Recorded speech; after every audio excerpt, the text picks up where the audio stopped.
I was reading yesterday about his sayings and stuff, and how many things have like passed down through generations. Oh yeah, yeah, definitely. Yeah, one. now we're going to try and remember one, and I can't remember. All's well that ends well. All's well that ends well. Well, Much Ado About Nothing, of course, was actually a.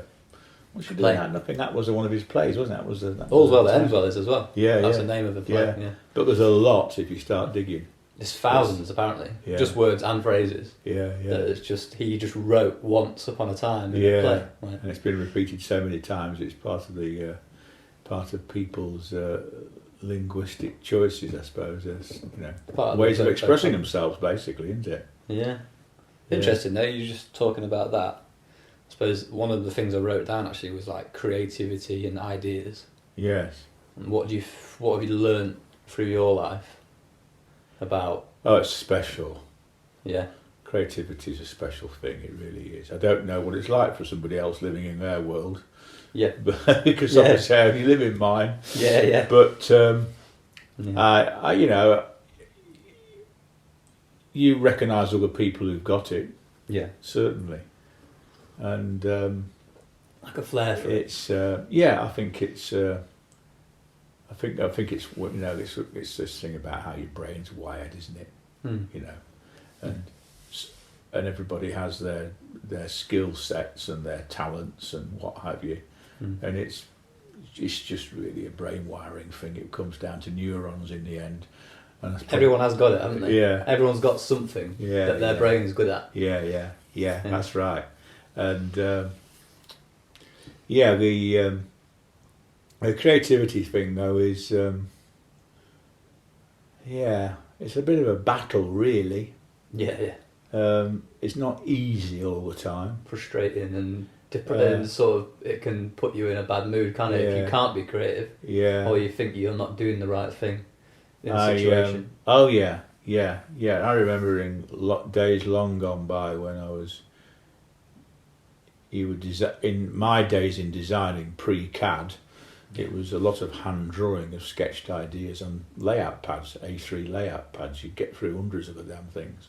Yeah. And recreating ideas. And sometimes you would go to page after page after page of trying to sort a problem out, and it would just not be there. It's still, in fact, you'd get worse. It would too contrived. Like you say, like a rabbit hole. You just get into a corner and you weren't making any progress. But I think the lesson you learn over time is that you do need to give it time. You need to actually park it and think about it, and then come back to it fresh. You can't just be going at it the whole time. You can function on your own creatively. I mean, I worked freelance from home back in the early 80s. Just sitting at home at a drawing board, concept designing for companies that decided they wanted to take me on freelance. Yeah. What kind of stuff were you doing then? I didn't even know about that. I worked for a company down, I can't even remember exactly where they were. Was it Bedford area or something? They were a wire form works. Yeah. Not a very big business, but they produce wire form products. Basically, the wire basket or the wire shopping trolley that you go. They're all made out of basically wire welded together, aren't they? They look quite. I look at those sometimes in the supermarket and think they must be quite complicated to make. A lot of welding going on. Well, I imagine there's quite a lot of automation in things like chopping trolleys because of the numbers they make. They'll have found ways and means and machinery to do it, specialised machinery. Yeah, it'd be a set-up tool. Yeah. But so. They were a wire form firm, so they made things and they wanted new ideas. Basically, what for their own products. They're obviously doing subcontract work, and like a lot of engineering people. What's another example of a wire form thing? Like a hanging basket. Yeah, like a hanging basket. Yeah, sort of. That sort of thing. Yeah. The drainer, the pots and pan drainer you have on your drainer top, the wire form thing. You drop all your bits in. Yeah, all these plates and that. They're all over the place, and they just were looking for some ideas. So, you work in a vacuum a little bit at home on your own if you're working from home like that, and it's the creative process does need you to be able to have conversations with people, really. Yeah. And to sort of knock it out. That's the tricky thing, I suppose, because some people. A lot of creatives, not all creatives obviously, but I think there's a tendency to, when you're a creative, to sort of think that the idea comes from me, and I've heard Brian Eno talking about this, where he says like people think of like ideas as like this thing that came from a person and they're a genius, but really what happens is there's a scene of people doing things, and each area of it, you know, in our game, you know, motorcycle accessories, all the different manufacturers of aftermarket stuff are sort of contributing to the whole market as a whole. You know, the reason that spray guards come around and things like that, and different little opportunities. But it's all opportunism, really. Yeah. It's, you know, what can we present to a consumer that's relevant given the current marketplace, the current product. But there's another area of creativity which is which is beyond ideas generation, which is form and visual form and pleasing aesthetics. And what looks right, you know. Once you've got the idea. And of course, when if you're involved in styling accessories for bikes, which has been my thing, the visual appeal to me is very important. You know, I'd rather spend the extra time, the extra money, the extra hourly rate on the extra skilled individual to get to the point where working with them I get something that's as near original equipment as I can. You know, and that I love it when people say, well, that looks like it's original Triumph, or that looks like it's an original Honda part. And especially the really touching thing is when you put a fairing lower on something. I remember it happening with the old Trident, the old early 90s Trident. We made those sprint lowers. And when you put them on it, they look great. When you took them off, the bike looked like somebody had taken a standard part off it and it was half dressed. Chopped in half. But if you don't, the aesthetic of it has to be spot on to achieve that. It has to harmonise with the rest of the machine.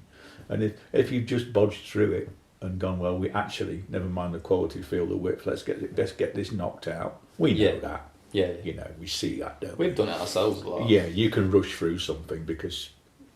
And I'm not saying quick and easy projects aren't successful, because they often are. Some of the most successful things are done in an afternoon. You know, it's not about, you know, throwing endless hours and money at it. That's not the guarantee for success by any means from a marketing point of view.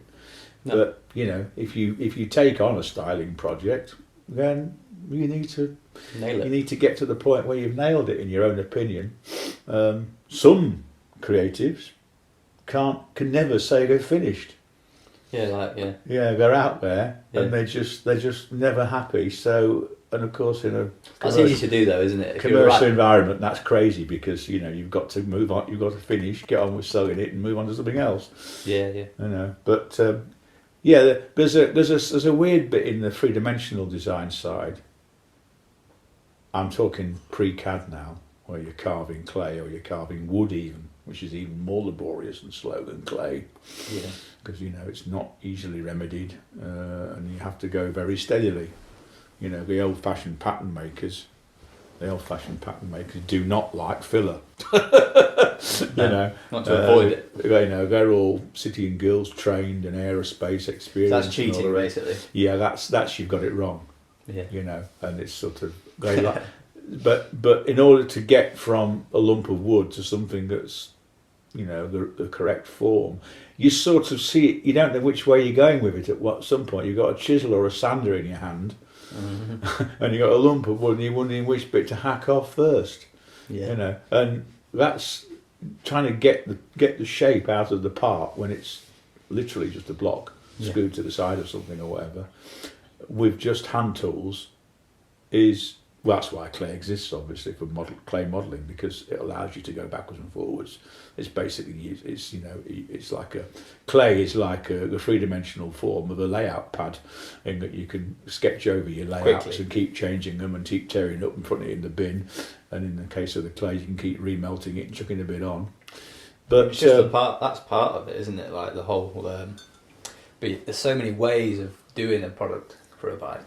And the ways you can come at it in terms of the way you've designed it. So you can do CAD, you can do hands-on stuff. I've done a little bit of that. Well, you might be able to do CAD, but I can't. But I mean, I went to college and I was trained in industrial design for 4 years, and I came out with no clue about anything in CAD in 1981 at all. Yeah. I'd, Was that normal? We had we had a very strange experience really, because we were just pre-CAD. I think it probably did exist in one or two corners of the West Midlands, but it hadn't penetrated Lancaster Polytechnic properly. No. But they knew it was coming, and we were on these. We used to have a guy we called the Mad Professor turned up at college to do a sort of literally a 1 hour seminar once a week during year 2. I think that was all we got, so it amounted to nothing, and it was all about. We didn't understand why we were doing it. We used to punch holes in a piece of card that looked like a luggage label. It was then sent away to a room full of machines somewhere else in the university, and the next week we got back a piece of paper with some numbers on it. Yeah.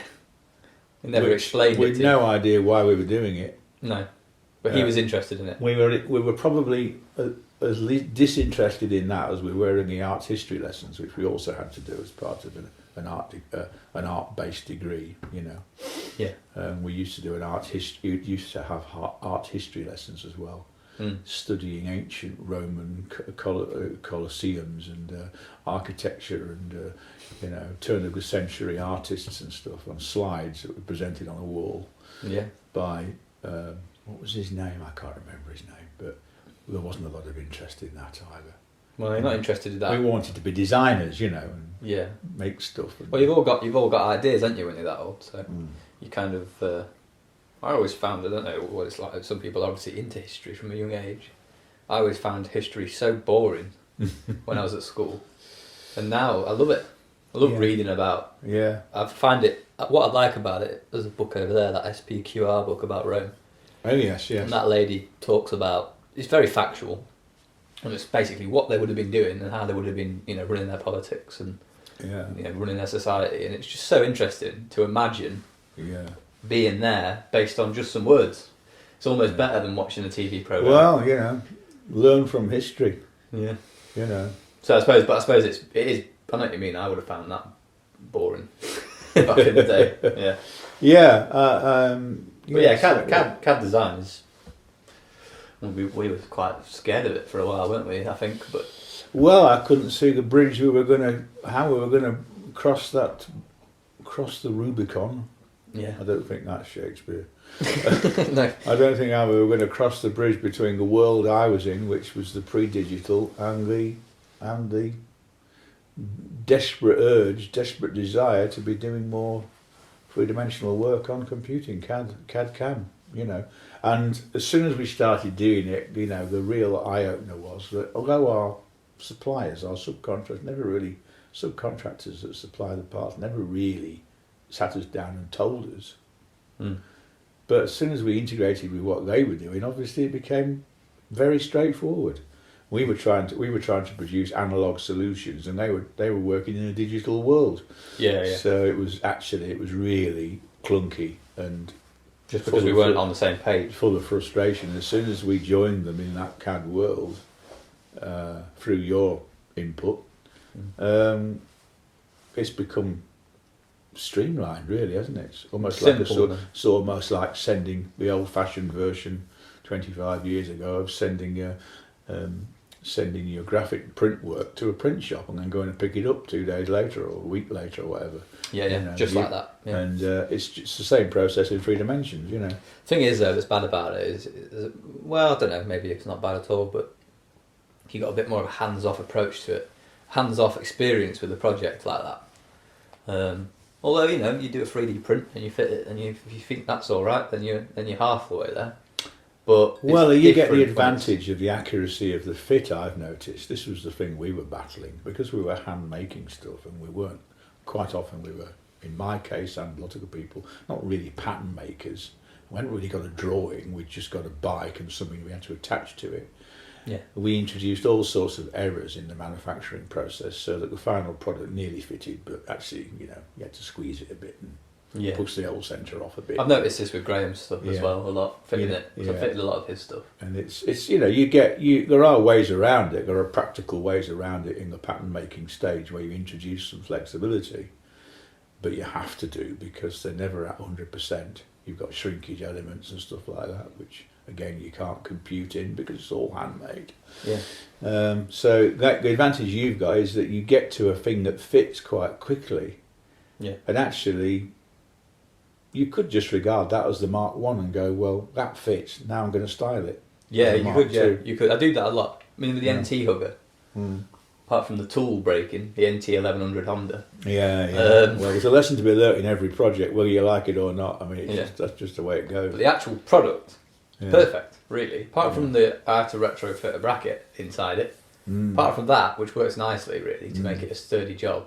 Yeah. The first thing, I don't know if you ever saw the first thing I did for that, but it was just literally an armature. A reparature. I mean, I remember a very, very plain sort of Tiny hugger. three-dimensional expanded shape of the tyre, basically. You know, it was very round and very plain. Yeah, it just showed me that it would fit on the holes, because I was worried that it wouldn't, Yeah. because I didn't have it for long. Yeah. I had it for a week, so I drew something in about 20 minutes, or an hour or something, Yeah. and I sent it straight off to Midland 3D. Yeah. They printed it and sent me it. I said to just do this and send me it straight away, and they did it, and I knew it fitted the next day, so I could start sort of thinking about how it looked and stuff. But yeah, I was quite surprised by that when I first started doing it. I thought, this is weird, this stuff just fits, this stuff just goes on when you designed it. Yes. Because obviously I'd done a bit of hands-on stuff with you Yeah. and my own extenders and things like that, and I knew that there were so many grey areas Yeah. in like where you can get stuff wrong with shrinkage and stuff. Yeah. But I mean, you know, working with somebody like John Cattell, for instance, and Melvin, you've got this sort of. I love it when the nice shapes appear and that you weren't quite sure what they were going to be. This is a creative styling thing, you know. When what's right eventually pops, Yeah. you go, oh yeah, we've made it now. We've got to do join the dots now because we've got this. You know? Yeah, we've got the shape. But the bit before that is the sort of hand-wringing and soul-searching about, well, you know. Are we wasting our time, sort of thing? This is where do we go from here? Yeah. But so that's that really. But Well, it's good fun, isn't it? Though it can be. It's like you say. It's the heights of emotion, really, because you can be quite depressed about what you've made. You can also be quite elated by some of the stuff, and you look back at things that people have made for you. You know, Melvin's belly pan for the VTR, and we always talk about it. Yeah. But it's just you can't argue with that, can you? Really? And Honda must have seen that and gone, "Wow, that's great." Yeah, hopefully.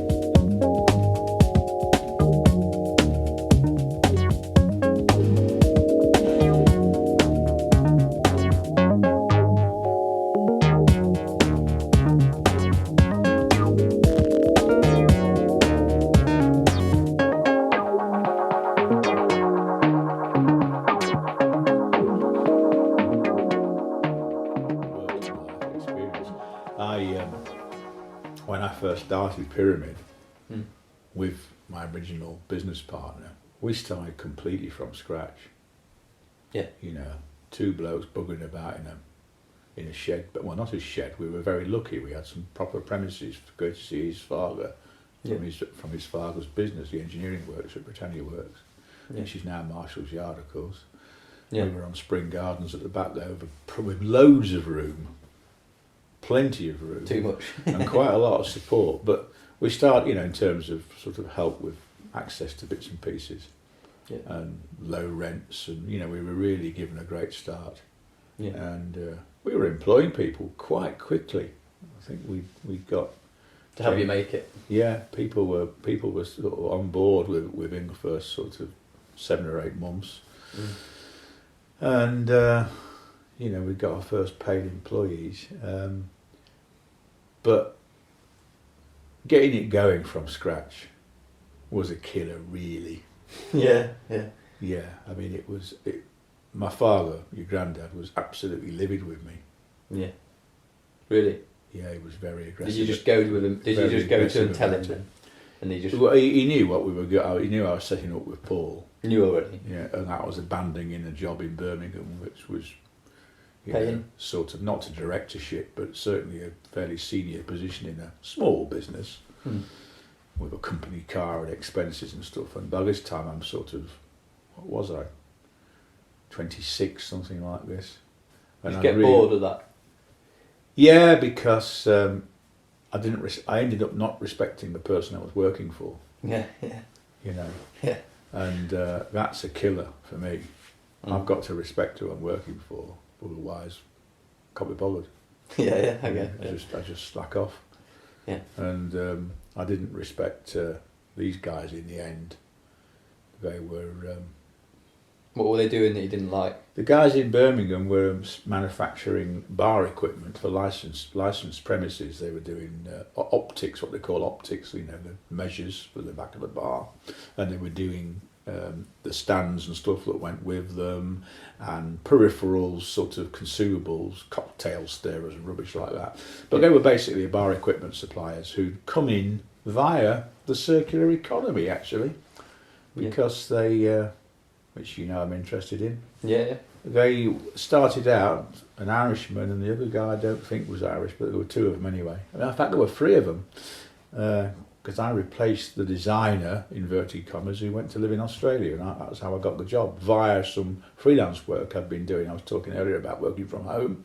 Yeah. That was down in Inkborough, near Worcestershire. Worcestershire, sorry, near Redditch.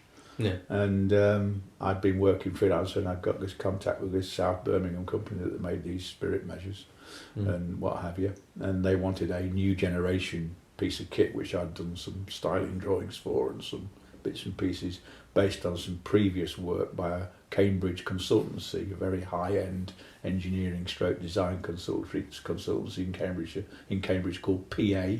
Yeah. And they'd spent money with them, and they got to the point where I think they got bored with spending money with them, and they were looking for a more cost-effective route. And change it a bit. And I took on their concept and worked with it. How did I get to talk about that? We're working in Birmingham. But you're talking about what you were doing before you did Pyramid, and you told me. Yeah, and I worked, and this guy, I'd been working. I'd been in Inkborough because I was living with my then girlfriend, who was working on south of Birmingham in interior design, Helen, and we were together for 18 months in Inkborough, and then that relationship came to an end, 83. Yeah. And I ended up dropping the freelance work there and going back down to Hertfordshire to work for a consultancy that I'd previously worked for, Raffo and Pape in Hitchin, who did did all sorts of concept design work for all sorts of companies, but there's a lot of toy work as well. Yeah. People like Milton Bradley. Yeah. And a lot of different stuff. Kiddicraft and that sort of stuff. So you crammed this into sort of, how many years did you do all that in? Well, I mean, I didn't set out to be in education forever by any stretch of the imagination. Yeah. But by going to the grammar school, doing the O-levels, doing well enough in the O-levels to do the A-levels, which was not a given in those days. No, not as easy. You know, to do A-levels was already a fairly rarefied experience. Yeah. Back in the 1970s, I suppose, early 70s. Yeah. And failed 2 out of 3 A-levels. I did maths, physics and art, managed to fail the maths and the physics. Yeah. Got the art. Yeah. So I finished it with 2 O-levels in art, one in traditional art O-level and another one in three-dimensional studies, which I liked doing at school. Yeah. I messed about with three-dimensional carving and stuff at school as an activity on a Wednesday afternoon literally in a wooden shed with lumps of alabaster and wood. Right. But that's when my 3D life died, really. Yeah. And so I managed to screw up the A-levels because I was going to be an architect, or going to go to North London Poly to train to be an architect and presumably to learn how to smoke dope, which is basically what went on down there. Yeah. And get high local chicks. So, what did your parents think of when you were aiming at that then? Were they happy that you had the direction? I mean, my mother was very passive about it, Not bothered. In theory, Dad could have kicked off, couldn't he? I want you to be a farmer. Oh, we're all farmers, but he didn't. Fortunately, I had a younger brother who was obviously a much better farmer than I'd ever been if I was interested in doing it in the first place. I mean, I was released from that problem, and his granddad was very standoff and let me do my own thing because he probably didn't get to do his own thing, actually. Yeah. he did say to me once, I didn't really want to be a farmer, but because it's a lineage thing, you know, that's what I've got to do. Well, not got to do, but that's what I'm doing. Ball and chain. But he wanted to be an engineer, really. He wanted to work with his mates in Rustons, and like we were talking to Like Ray Newell, that was the world he was quite keen on. Really? But it wasn't going to happen because Couldn't. he felt it. He felt he had to carry on the farming tradition. So was he like, how many kids, how many brothers and sisters did he have? Do you know? He had an older brother and a younger sister. Right. Yeah, the older brother was a farmer as well, actually. His own farm. Yeah, but Dad ended up with the only sons carrying a name on, so that was what tied him into it. Right, I'm the one whose son is going to have to become the next generation of farmers. Right. It might sound bizarre to a lot of people. Well, it's old time stuff, isn't it? But that's the world they lived in, you know, and still do. Well, really, most people did back then, didn't they? Yeah, you know, handing on of the family farm or the land, and just the sort of maintenance of that. It happens in a lot of families, I suppose, outside of farming. Where, Bakers and you know, you'd be third, fourth, fifth generation or tradesmen. something.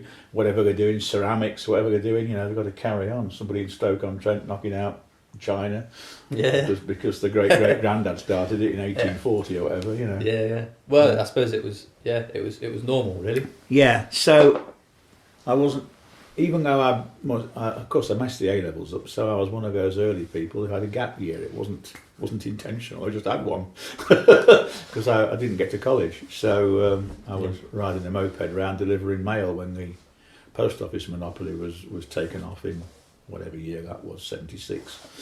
So I was riding around Lincoln delivering mail for that, and and what else? I worked on the farms, of course. I always worked on the farms in the summer for the bigger farmers, not for us, because you know we couldn't pay. No. But I used to work on the bigger farm south of Lincoln at Meveringham Heath there for Parker Dean. Yeah. Ended up quite a Like the pea vine thing. pea vining. Probably the most dangerous. I was probably the most dangerous forklift truck driver in the UK. You were? Yeah. What, because you weren't paying attention? I just drove like an idiot. Yeah. I knocked a guy over with a forklift truck once. Fucking hell. Well, how did you do that? Weren't looking. Well, we were moving bins of peas around. Yeah. Because that's what was happening. Basically, the peas were coming in from the viners, as they call them, the things that get the peas, harvest the peas. Yeah. And it's all very time sensitive with peas because you know they're only at their peak at a certain point, almost hourly. They still freezing back then. Yeah. Well, yeah. So you had to get froze through. them or canned them. Bachelors canned them. With water. Yeah. And then there were freezer plants as well. But they came off the farm and onto this line, which was basically out in the sticks on a concrete pad under a Dutch barn. The Dutch barn being a thing with no sides on it, just a roof. Yeah. And steel uprights, big RSJ type uprights, and then roof up the top. Yeah. And they had a line in there, a processing line that basically took the peas. Which were already out the pods. I mean, they came up, but there was still quite a bit of trash in them from the viners, and they come in by tractor and trailer. Yeah. 24/7. I mean, once you start pea vining, you work night and day. Yeah. And so there were long shifts, night shifts, and all sorts. And then they go through the system, and they go through a riddle system, which gets some of the muck out, separates the peas from whatever's left in the way of rubbish. Yeah. And then they go through a cabinet, which was a bizarre thing, a fully insulated box with a set of stairs into it. And they go through another riddle that blows super cold air through them to chill them right down. So it's just an airflow. Not freezing, but it's an air bath, but very cold and kept in a very cold chamber. And then they come out the end of a spout, and the spout's got a handle on it, which goes. The spout's a V-form thing that goes in two directions according to which way you put the handle. And you've got a bin under the one that's filling, and then an empty one under the other one that's not filling of the spouts until the one that's full is full. And then my job was to turn the handle over and then move the full tin of peas to waiting for a loading lorry to a flatbed Arctic to turn up. Foreman Brothers it was that used to do it. Yeah. And not George Foreman. No. I don't know what. He might have been George Foreman, actually, thinking about it. His name was George Foreman. Yeah. But I don't think he ever made any grills. No. But Another one. another one, and these lorries would turn up, and they'd turn up with the previous. And these were 3/4 ton galvanised steel things on legs. You couldn't see over them. No. Over 6 foot tall and about 1250 square, 1200 square, something like that. Yeah. And so when you were anyway, the bottom line is I was moving these around, emptying them off the lorry. Yeah. And of course, taking them off the lorry when they were empty, it was just a speed trial. How fast could you get round the back of an Arctic and take 24 tins off it and load them and put them back in the rack, basically, like bowling, you know? A race. And it was just like bowling. I mean, the I wasn't. What is it? You can say rude stuff. It's all right. No, I'm just getting carried away because I'm just remembering what I used to do. I had a Climax diesel engine, quite powerful Climax diesel engine, bloody forklift truck, and you would have because everything was slightly wet because you washed it down and slightly covered in pea juice. Things were very slippery and horrible. It was like an ice rink, really. Yeah. And you get one off the truck on the forks, which was a rapid process. Race back to under the Dutch barn, and then you'd be going forwards with it, aiming it at the pile, and you'd literally let it slide off the forks, and it would take its own destiny again under its own steam, its own inertia. It would land in the pile. By which time you were reversed and going back the other way. Sounds great. It was a great job. Yeah. But go down to us. Whilst carrying one of those cans, you can't see anything in front of you. No. That's when I knocked somebody over. Fucking hell, where did you hit him? Oh God, I couldn't see.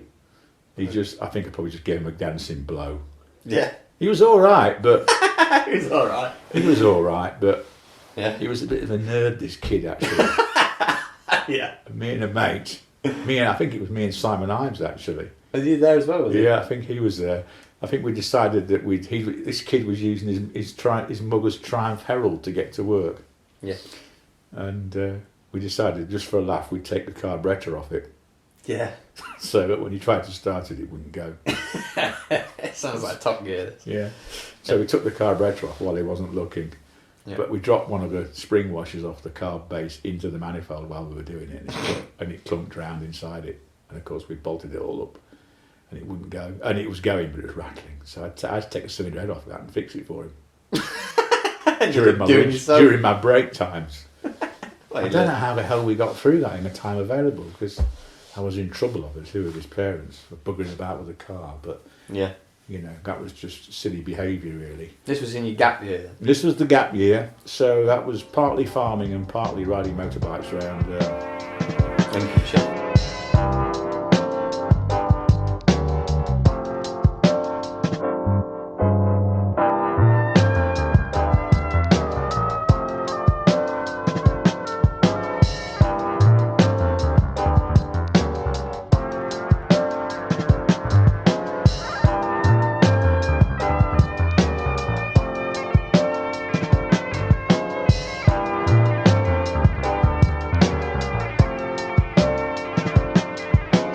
And then I was working. There was a girl from school, Sarah Andrews, who was also working. She was working at the desk, sorting mail basically for us to go out and deliver.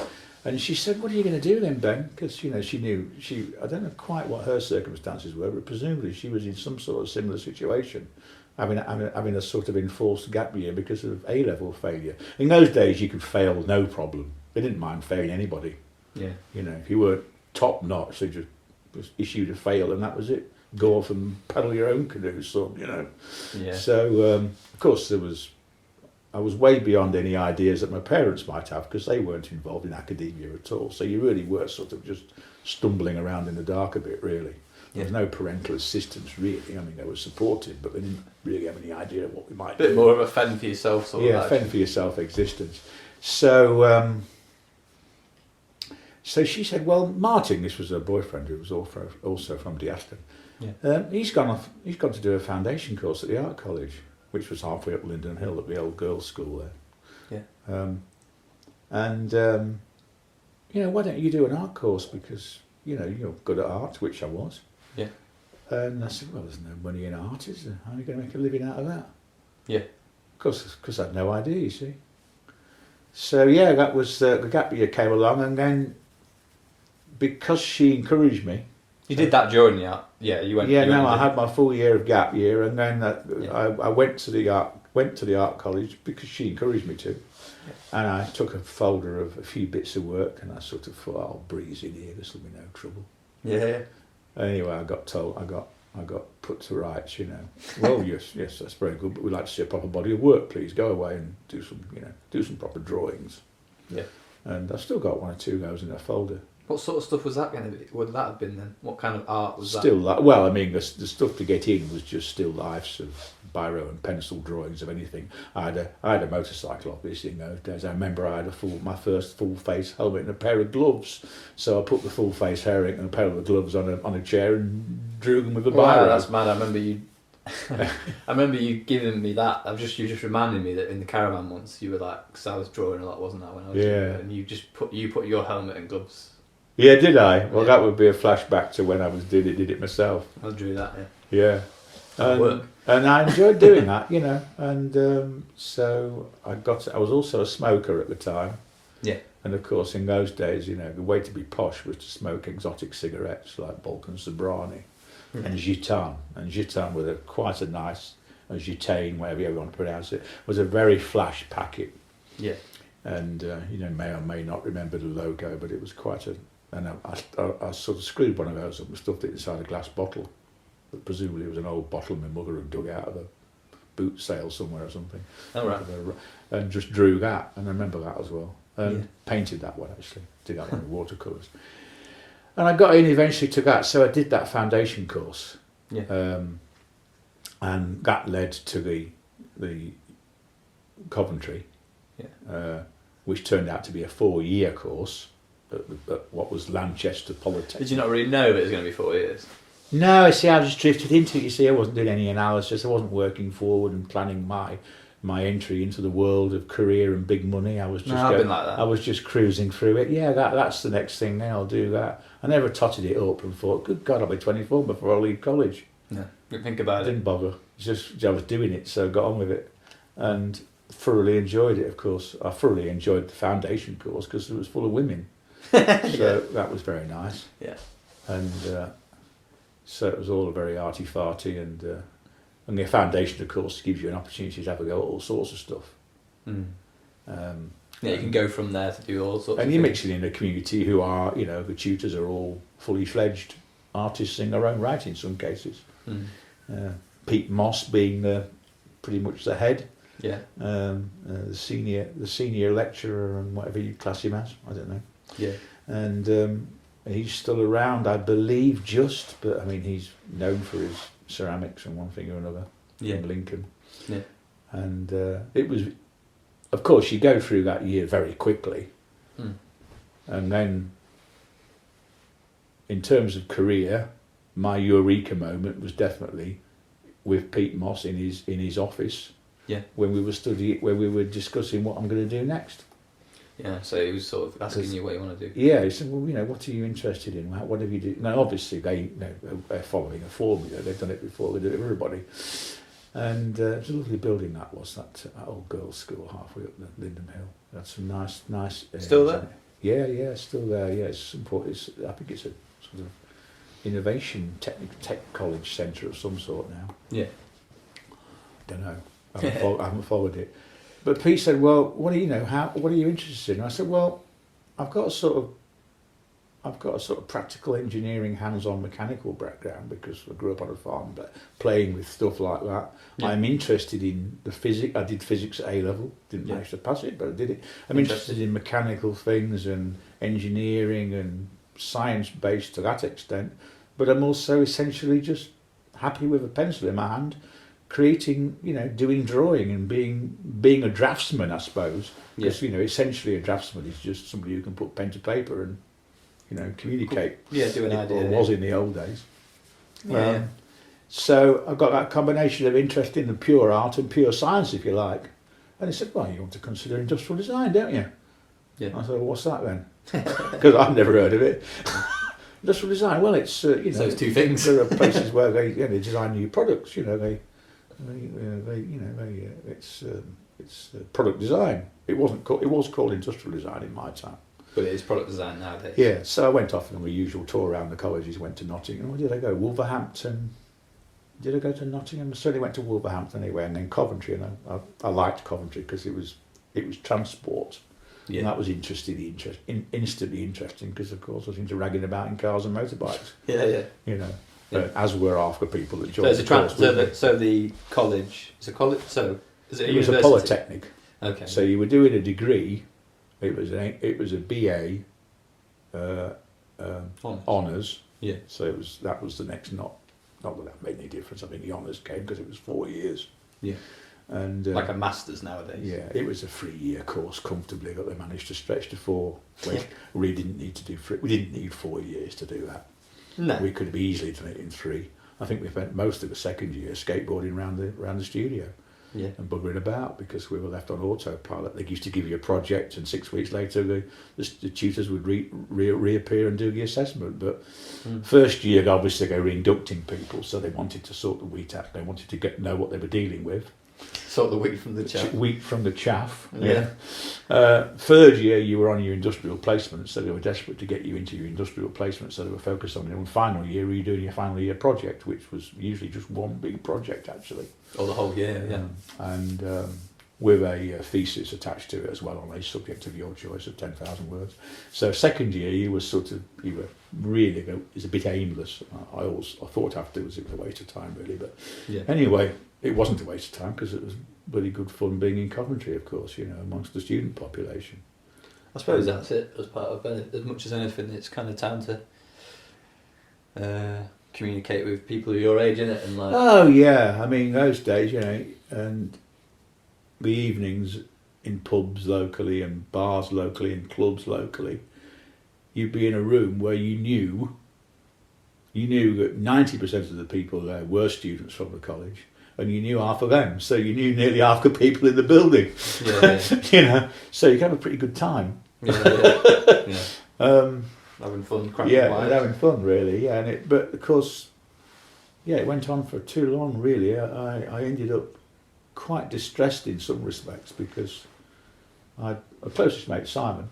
I mean, he'd gone straight from school A levels straight into a 3-year course, where basically in quantity surveyor, not a quantity surveyor. Conveyancing. Land management type of course, Yeah. It was to do with commercial property, basically. Chartered surveyor, yeah, I think he's RICS. Yeah. And I think he started out flogging houses in Brig when he first came out. But I mean, he was up and running by the time he was 21. Yeah. So he was earning money and he was driving around in a car, and it was all sort of, it was all first house was on the horizon. And I was still prattling about in 3 years later. And it put pressure on me. Yeah. And I thought, I'm doing nothing here.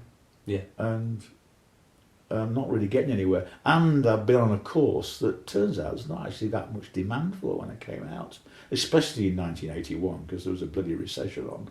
Yeah. So I came out at exactly the wrong time. Yeah. I came out in June 1981. I didn't come out in the in the sense that we're talking about now. Not I into left dicks and that. college. I'd just like to confirm that. Yeah, okay. You are you're heterosexual. Okay. I'm not a problem, but I just need to be.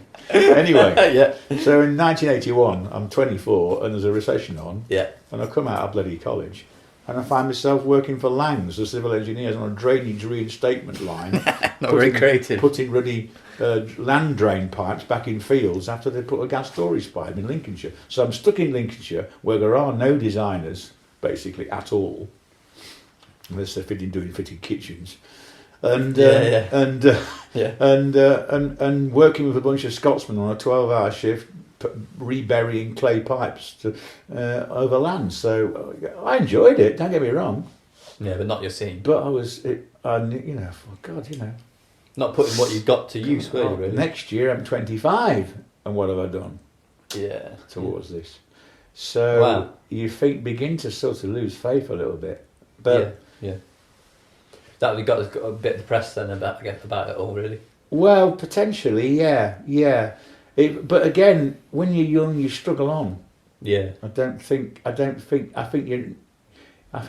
you're more easily knocked over as you get older in some respects. Yeah. I think when you're young, you just go for it, and there's always, because youth is on your side and you're enjoying yourself anyway. There's always a crack to be had somewhere with somebody, but yeah, it was. I knew that I couldn't stay in Lincolnshire. No. Having come back from Coventry, I needed to be in an environment where there was design. Mm. And of course, there were no internet to go. I'll just surf for the job. I'll just find. There might have been agencies that you could have gone to, but I mean, I wasn't in the know on that. Employment agencies. There probably were agencies in the old-fashioned sense. Well, it's like you said. It's kind of like you followed your nose a bit, and you weren't. I suppose you weren't used to doing like research and like networking with people. Yeah. You just thought, never heard of the word networking. Didn't exist. Yeah. You just sort of muddle along on your own. Yeah. I remembered that at college there'd been a thing called Design magazine. Yeah. Which came out once a month, which was the Design Fraternity. Yeah. One magazine, once a month, 1.5 pages of small ads for jobs. Yeah. That was it. Yeah. Not a lot. So you had to wait until something came up, you applied for it, and I did, and I got the job in London. Yeah. I worked for Crispin Wilson, which was a tiny little design consultancy in a sort of Mews Terrace off Oxford Street. Yeah. I used to ride in from my digs at Twickenham on my 125 Honda, Yeah. which was a great lap, great sport that was. Yeah. Dicing with death on the M4. Yeah. Nearly getting cleaned up. Yeah, on the West Way, as they call it. Yeah. And going out to was it Twickenham? Yeah, it was Twickenham. With rented a room in a flat. Yeah. And that did lead to a job through an advert in the back of Design magazine. Yeah. So it got me out of Lincolnshire. Mm. And then London. Exact opposite. Yeah, and you do remember I told you about welding cars up down in London. Do you remember you telling me about that? I need a piss. Let's just pause.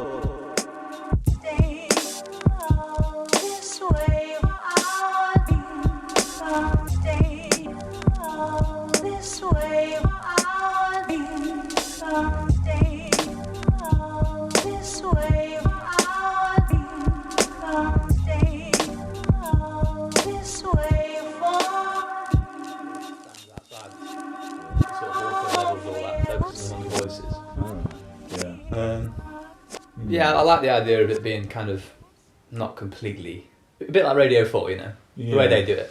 Yeah. You'll get like a bit of noise from the machinery at the factory they go to. Oh right. And then, the Radio 4 has its own. BBC have their own sound archives, don't they? And their sound labs. Yeah. And they'll put in a background. Yeah. According to what they think they want, if we haven't got it already. I think genuinely sometimes. And they go out and record it, especially so they can put it in. Yeah, exactly. Yeah. I think sometimes it's genuinely a real background noise, but I think they add a lot as well. That place in Inkborough, where I was living, down near Redditch, south of Redditch in Worcestershire. I was there about 18 months in a little old farm cottage with Helen. They had a pub which Carol and I visited actually last year on our way back from the Welsh trip, Ross on Wye way. We came back via that part of the world, and I said I would just drop in, and they were having a music festival because it was a bank holiday. It's a fantastic atmosphere. The pub called the Bull. Yeah. The Bull in Inkborough is where the BBC used to go to record the sounds for the pub in the Archers. Wow, okay. There's a long running series We're going to have a look around that then. that oldies listen to called The Archers, which is a story of country folk. It's like drama, isn't it? Yeah, and it's been going on forever. It's been going since the sort of, I think, the 40s or something. Current affairs and stuff. It's just, it tends to sort of go with the flow and whatever's in the media and whatever current. Talking about energy at the moment. Reflects it, yeah. It reflects it, yeah. Talking about energy and yeah, blankets. talking about bio. Heat the house or heat the person. Yeah, That it. sort of shit. Yeah, and that's all cracks on there. But that was the pub, the Bull in Inkborough. Yeah, in the village. So, what were we talking about? London. When you went to London? Well, yeah. I mean, the London job with Crispin Wilson was a proper London design consultancy. I was cock a hoot, proper job. Yeah. And riding him out me 125, and there was a guy I'd met while I was working on my student placement with my sandwich placement up in Nottingham at Raleigh. Alan Hankinson. Yeah. He was on the engineering side doing his placement at Raleigh, in the same multidisciplinary studio that I was in Nottingham. Yeah. There were graphic designers, industrial designers, and engineers in there, all on the sort of concept development, as they called it. Yeah. Which is what it was, new bikes, Mm. new finishes, new graphics, new whatever. Mm. And Alan was down there. He was he and I got on really well when we were in Nottingham. He was from Southampton Uni, doing an engineering degree of some sort, and he was working in Richmond, I think, for a company that were specialised called Single Buoy Moorings, which was something to do with the gas industry in the North Sea, Right. Oil extraction and stuff, getting pipelines out.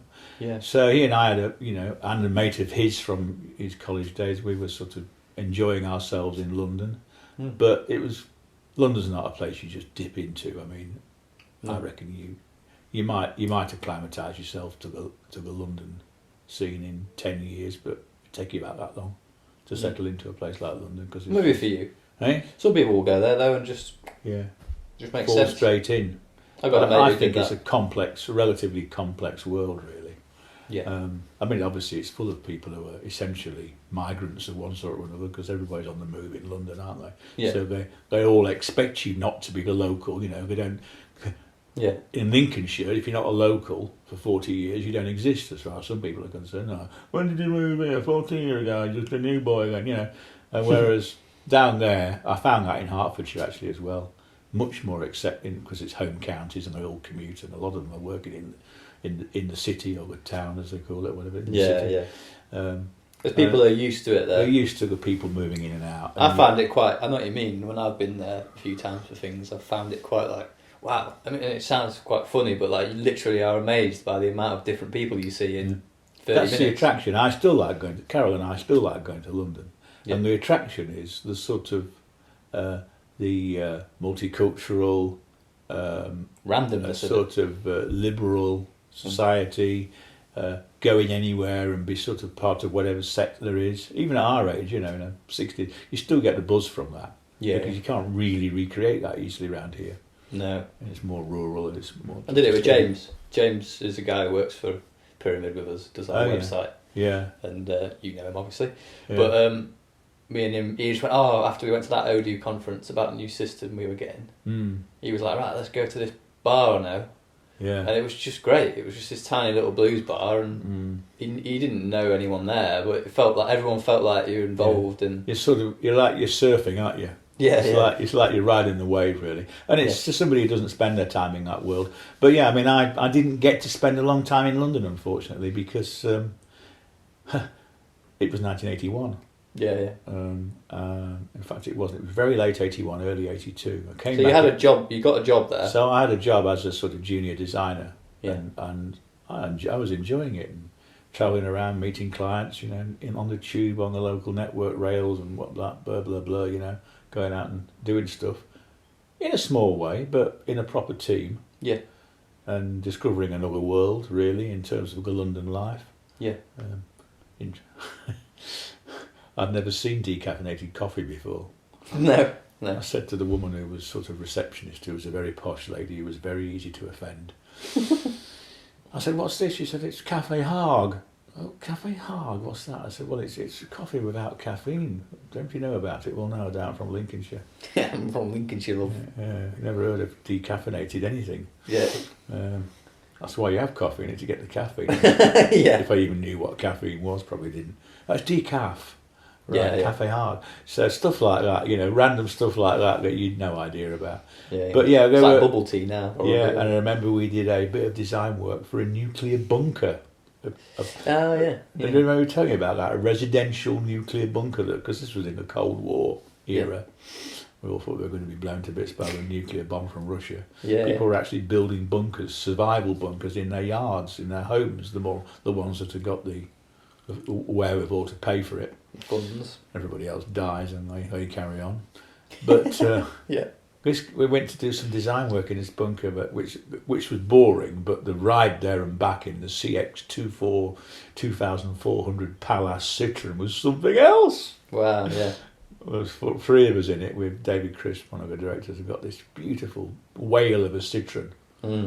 I think that's probably the first Citroen I ever loved. Actually, that was a big gold thing. First Citroen, you were like, wow, I like Citroen. We cruised down the M4 to near Bath in this thing. Well, I suppose it was quite. I'd never been to in you, a it's car such an obscure thing. and it's such a designer car. You see, I'd lived in, by that time I'd lived the designer sort of dream a bit, Yeah. and been to the Royal College of Art for their annual graduates exhibition and seen the sort of world a bit, and then to be sat in one of these cars. So it was all very aspirational. Yeah. I was an aspirational designer. Yeah. I'd been groomed for 4 years at Coventry, and I was part of it. Yeah.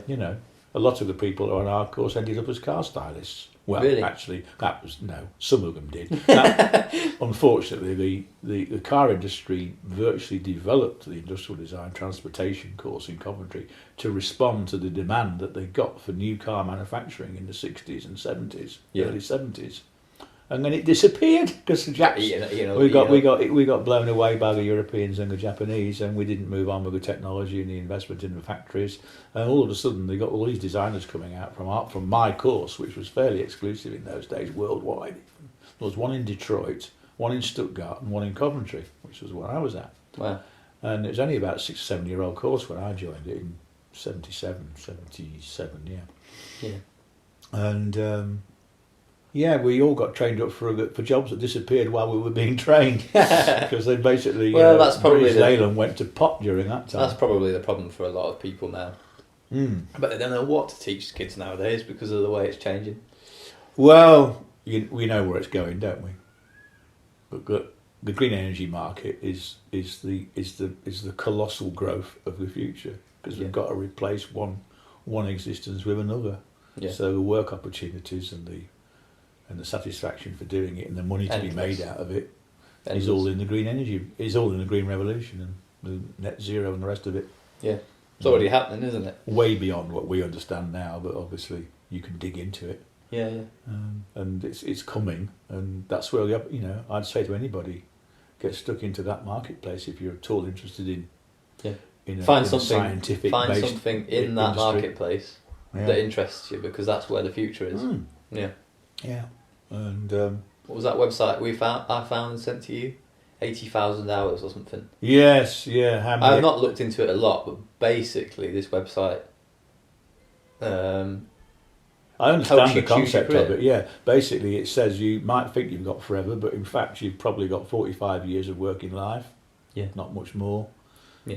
Although the way people live these days, you can carry on longer. I intend to. Yeah. I'm 66 in March, but I don't expect to start working for another 10 years. Yeah. 40. You've got 80,000 hours of working time. What are you going to do with it? Yeah. That's that's the gauntlet they're throwing down, isn't it? Yeah. Are you going to waste it? Yeah. You're going to piss that 80,000 hours up the wall, or are you going to do something constructive with it? Yeah. And the only constructive thing at the moment is beyond humanitarian and social, which obviously is still relevant in all, societal endeavours. They're all there. You've got the chaos in the tragedy of the earthquake in Turkey. Southern Turkey, northern Syria. Yeah. And so there's plenty of humanitarian, especially with the number of people on the planet and the people of migrants and all the rest of it. But there is actually also the energy challenge, which is everything, really. Yeah, it is everything. Isn't it? It's standard of living. It's got to be built on something for the world's population, and energy that is abundant but clean is the next opportunity for a standard of living, really, in terms of what you earn, but also how you consume. If energy's for nothing, we can all have a great time. Yeah. It's a stupid example, but if energy's for nothing, we can all have a heated swimming pool, not costing anything. Yeah, yeah. And there is plenty of energy about. We just aren't harvesting it. Yeah, I've been interested in it, especially the nuclear fusion thing. I suppose it's quite happening up the road, isn't it? Yeah, they're starting to do it. Yeah. I listened to a podcast the other day about it, and got the guy, I think his name was Dennis something. Can't remember it. It's a Lex Friedman podcast that I like to watch, obviously. Yeah. And he was just saying that it is going to happen. It's just a matter of time. It is happening. It's not going to. It is actually. Well, happening. I mean, it's gonna. What it means is it's happening, but it's Yeah. it's scaling at such a pace now. Yeah. With still uncharted territory in terms of new opportunities, like the fusion. Yeah. You know, and others that are Possible. But there's some crazy stuff going on as well. I read something about they've got this idea at the moment that they can mine dust from the moon, Yeah. and then they can spread it into the Earth's atmosphere around, so it's flying around in the Earth's atmosphere to prevent the sun penetrating, to Cool it down. to dull the sun down, so that not so much harmful radiation and heat gets onto the planet, so it cools the planet basically. They can cool the planet by surrounding it by moon dust. Hey, if they want to pay to do it, then can't imagine how much that costs. But you know, I mean, it's fair comment though, because what they're actually saying now, what the leading scientists who've been predicting, the climate change catastrophe are saying we've probably already got to the point now where we can't rescue it to the extent that we'd like, because we haven't started quickly enough with enough energy. Won't be the same. So Won't what's happening really is that what they're saying is actually a big part of the climate change thing is not just about future solutions to energy sources and innovation, it's also about survival. Like, you know, if you need to put your houses on stilts, then start doing it, because it's going to flood in your particular part of the world, and we've got beyond the point where we can do anything about changing it, because we've already blown enough energy to, you know, we've already blown it in terms of the emissions that have gone on to date Already, and it's sort of baked in, because, you know, it's like it's got a can't journey. turn it round without it rolling on first. You've already created some damage that's gonna take effect over the next 100 years, whatever. Yeah, exactly. Yeah. Well, what's your personal opinion on humanity and where it's going? As a guy. Oh, we're getting there slowly but surely. Obviously, I read a book bought for me once. I've read it 4 times actually. It's down there. I need to read it. Have you got it? Eckhart Tolle, A New Earth. Yeah. It's a little bit of spiritual in it, so it's a little bit wonky spiritually, but basically that's a good book to read about human progress in terms of our psyche and our sophistication in being cooperative and being beings on a planet. We're better at it than we've ever been. Yeah. But it talks about it in a semi-religious, in a religious context as well, because it talks about the prophets of the past, the Mohammeds and the Christs, etc., who are basically, you know, form of religions, obviously. Yeah. And it talks about them basically the reason they came to the fore is because they were people whose understanding and thinking of humanity was ahead of the rest of the population to such an extent that they brought something new to the equation. Basically, they brought new understanding to the human race. Yeah. About, you know, we don't have to just slaughter each other on a daily basis until there's nobody left.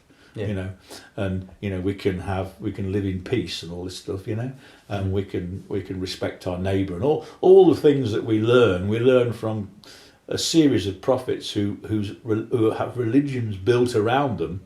Yeah. Sometimes for better or worse. The religions are sometimes not a great outcome, but those prophets are really just advanced humans, really, in a sense. People whose minds have gone beyond where the great majority are thinking of the great majority. Yeah. And are beyond just their own existence. Yeah, and they're bringing something new to humanity which moves it forward. Yeah. And there are always people out there with the potential to move things forward. I think people are just looking for the same thing they've always looked for in religion, Christianity, and, you know, Hinduism, Buddhism, whatever. I think it's all just the only thing it's doing is giving us meaning in some way. And I think we're still doing it now with we're doing it now with a lot of people, I feel, are interested just in the progression of humans and what we can achieve and how we can be better, basically, treat the planet better, Yeah. and cooperate better. and what we can do, in space and stuff like that. I don't know. Well, good luck with that one. Yeah. Yeah. So it's I think for a lot of people, religion is a moral code to live by, which makes them better inhabitants of the planet and better neighbours to the people around them, and better to. I mean, you remember from the African trip. Perhaps you might not have been aware of it. You're only 10, but amongst Muslims, most Muslims will greet a stranger with open arms and enthusiasm to embrace them in their family and to take them in and help them out with a hot meal or guidance. And that's a religious context for them. Yeah, because you must help thy neighbour, sort of thing. part of their experiences beyond this world, the outcomes for them in terms of what they'll experience beyond their life in this world, is based on how they treat others. Yeah, and they, so everybody is their brother, and it's, we could do a bit of that ourselves, really. I remember we're a bit, Yeah, we're a bit insular, aren't we? And we've got this agnostic, this secular sort of world that's supposedly moved on from the needs of a religious order to follow. Yeah. And of course, it was imposed on us back in the day by, the squire. Kept his serfs in order through the church, basically, because you had to attend and you had to be seen to be there and doffing your cap in the appropriate manner. It was a way of maintaining social order, really, in some respects. Yeah. But people get great succour from it, really. Yeah. And it guides their lives, so leads them to be better members of society. It's like any technology. What's wrong with that? It's like any technology or belief or anything. I think it's what people do with it, isn't it? And what you just made me think of then, what you were just saying. Stole the conversation now. That's all right. You said something then and it made me think. Yeah, we're you learn from your elders, I mean, my mother grew up in a world where Sunday was about going to church. Yeah. And she walked to church 3 times on a Sunday, 3 trips in one day, and it was sort of built into your world. And I'm sure she learnt a lot of her values from that as well. Didn't make her perfect. Yeah, 3 times in a day. To do 3 different things. Various services on a Sunday that would, and don't ask me to describe them because I can't remember what they were. But used to go on 3 times a day, allegedly. But it didn't make her a perfect person, of course. Nobody is. But she had a few values. Yeah. The one that I found sticks with me more than any of her ideas in life was one that I sort of picked up quite late, really. And she said to me, "You do know that the more you give, the more you get." Yeah. And I thought, I had to think about that one, really. The more you give, the more you get. Yeah. And unfortunately, we're living in a world where we've been trained through consumerism and capitalism and the rest to be looking to get all the time. Let's get more. Yeah. And that encourages people to carry on with the daily grind. Yeah. To achieve more for themselves. But actually, if you can give first, you can often get back, several fold. Yeah. In the rewards of it. Not talking exclusively anything. Spiritually, mentally. In your work. If you want mental health, go and talk to people and be nice to them. Yeah. And they'll give you your mental health half the time. It's not rocket science. You don't need any drugs. You just need to become a giving member of a society rather than somebody who's struggling and trying to take. Yeah. And often failing, and then you can see your life as a failure because you failed to take. Yeah. I was thinking about this podcast. This podcast when I started it, when I wanted to start it, I've been thinking about it. It's weird. It's almost like it's been happening in my subconscious, and all of a sudden I've just realised I can do that. Yeah. I can just do that now. And conducting a podcast. Yeah, just start doing it. It's a maturity thing, isn't it? I suppose so. Yeah.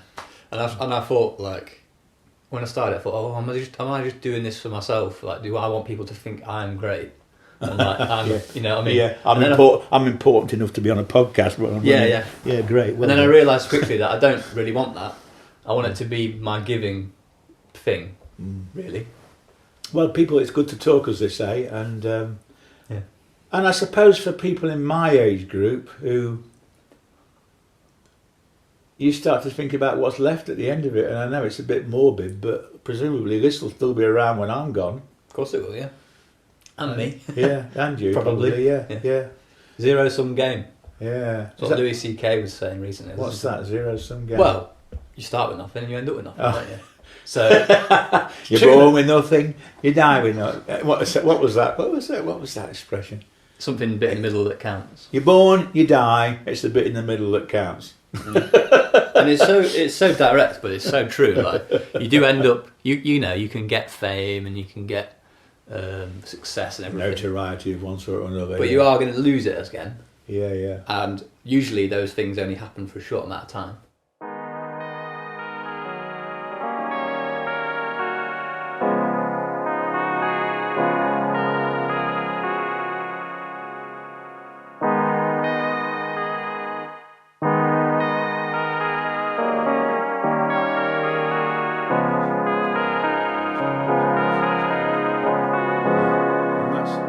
Earning of money's gone further and further down through society until the whole country was all of the countries obsessed with it at one point. Yeah. You know, and you've got old boys, old but retired boys with piles of money. I'm just using the word boys, it's just colloquial, you know. Older people sitting on a pile of money with no idea what to do with it. Or why they've just chased or it. why they've got it. They don't know why they've got it, they don't know what to do with it, but they've got it. And it's actually winding them up, some of them. And even the generation below them don't need it because they've got all their own pile of, in certain parts of society, not everybody, obviously. Yeah. So the point I'm trying to make really is that I don't think people are driven by like get out of bed on a Monday morning and go to work and earn some money. Yeah, they just want enough. I think a lot of people just want enough to live their life.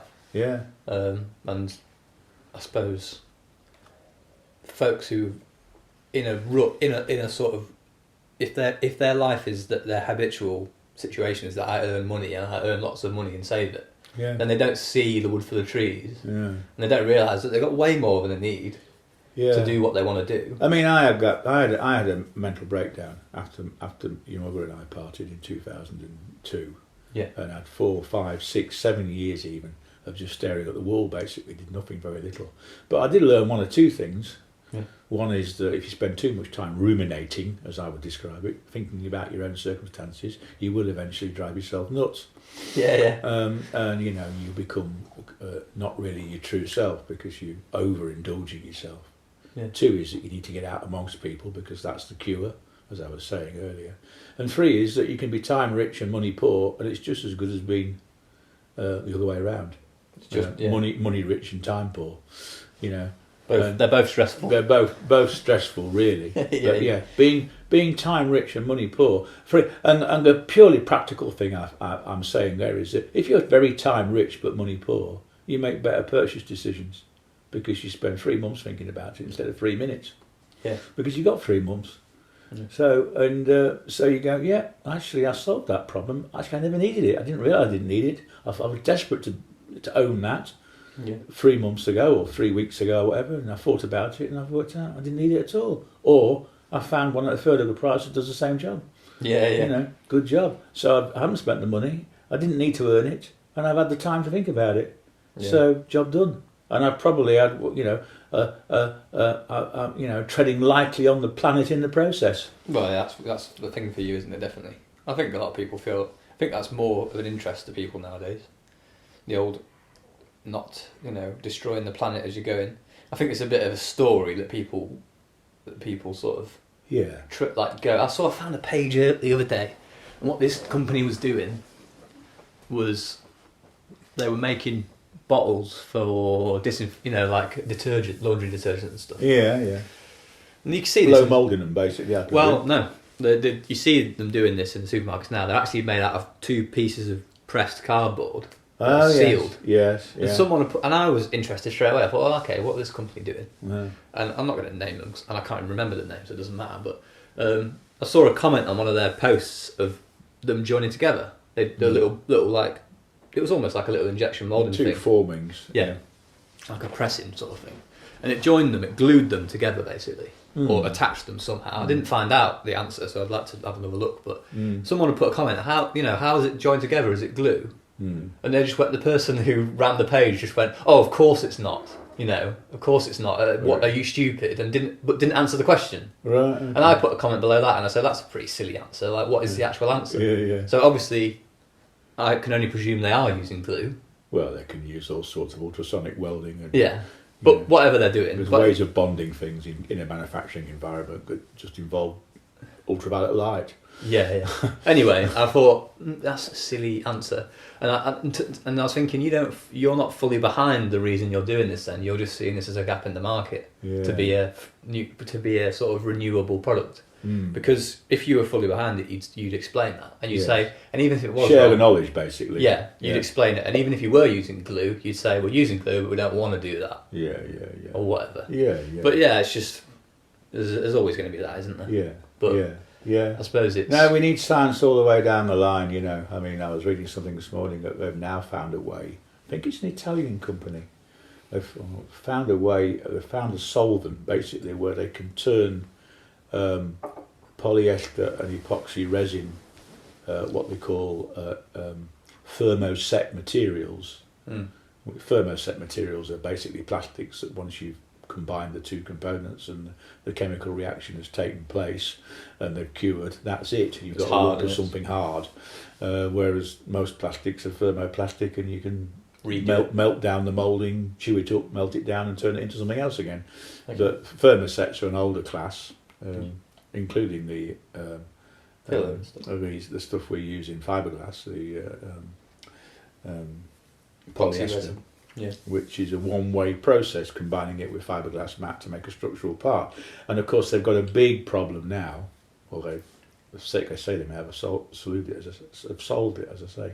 They've got a big problem now because they've got all these turbine blades, which do not last forever. And they're fiberglass, aren't they? And they are basically a composite construction.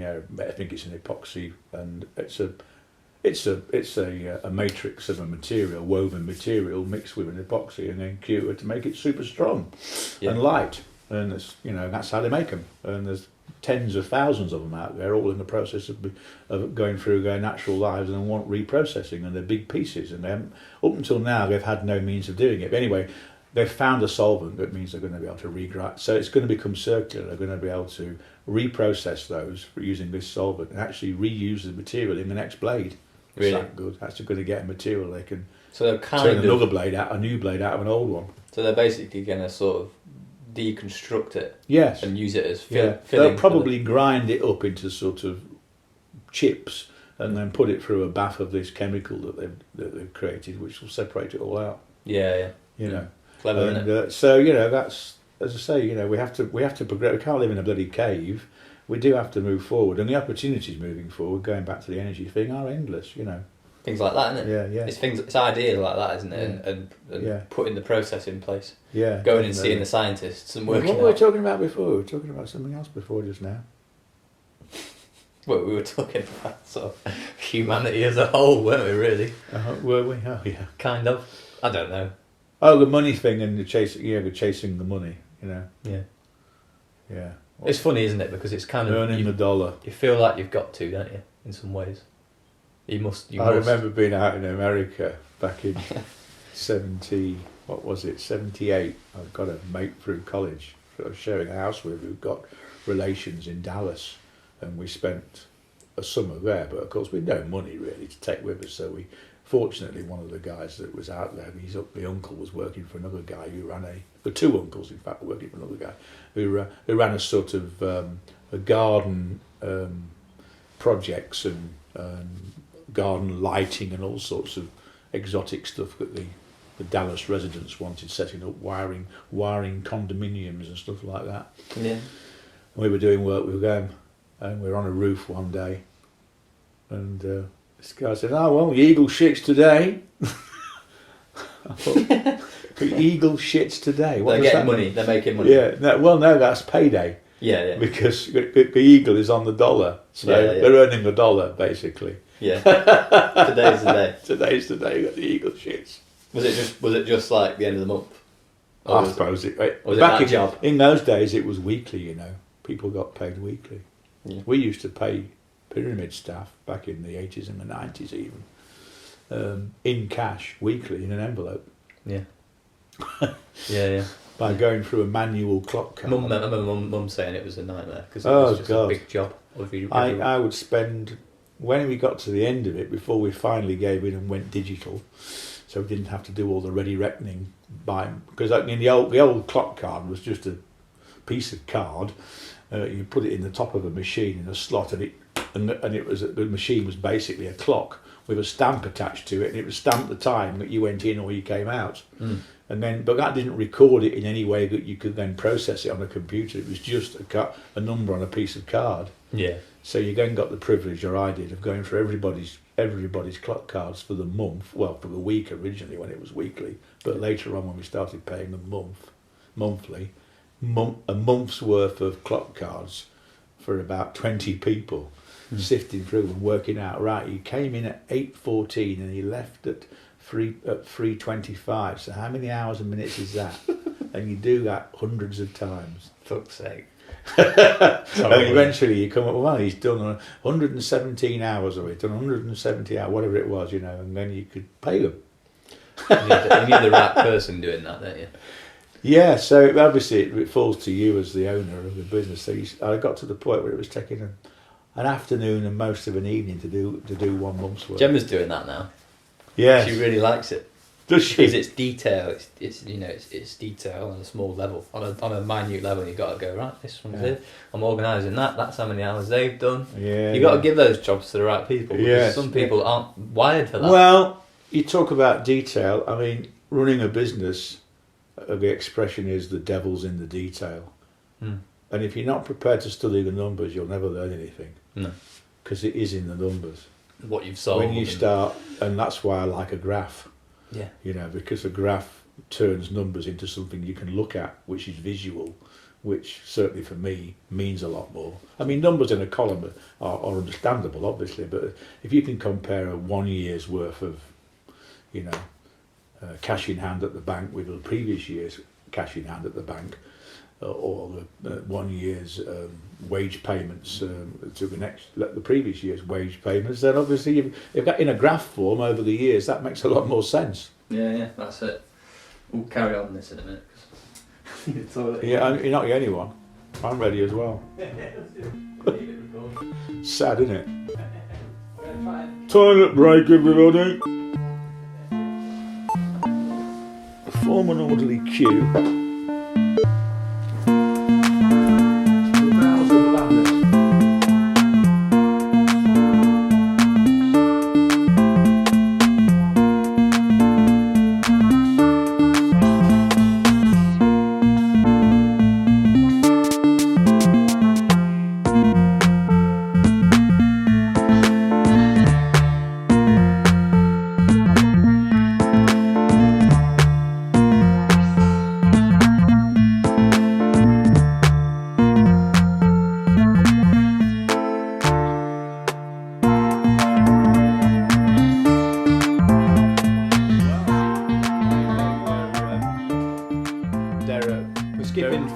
Back and forward.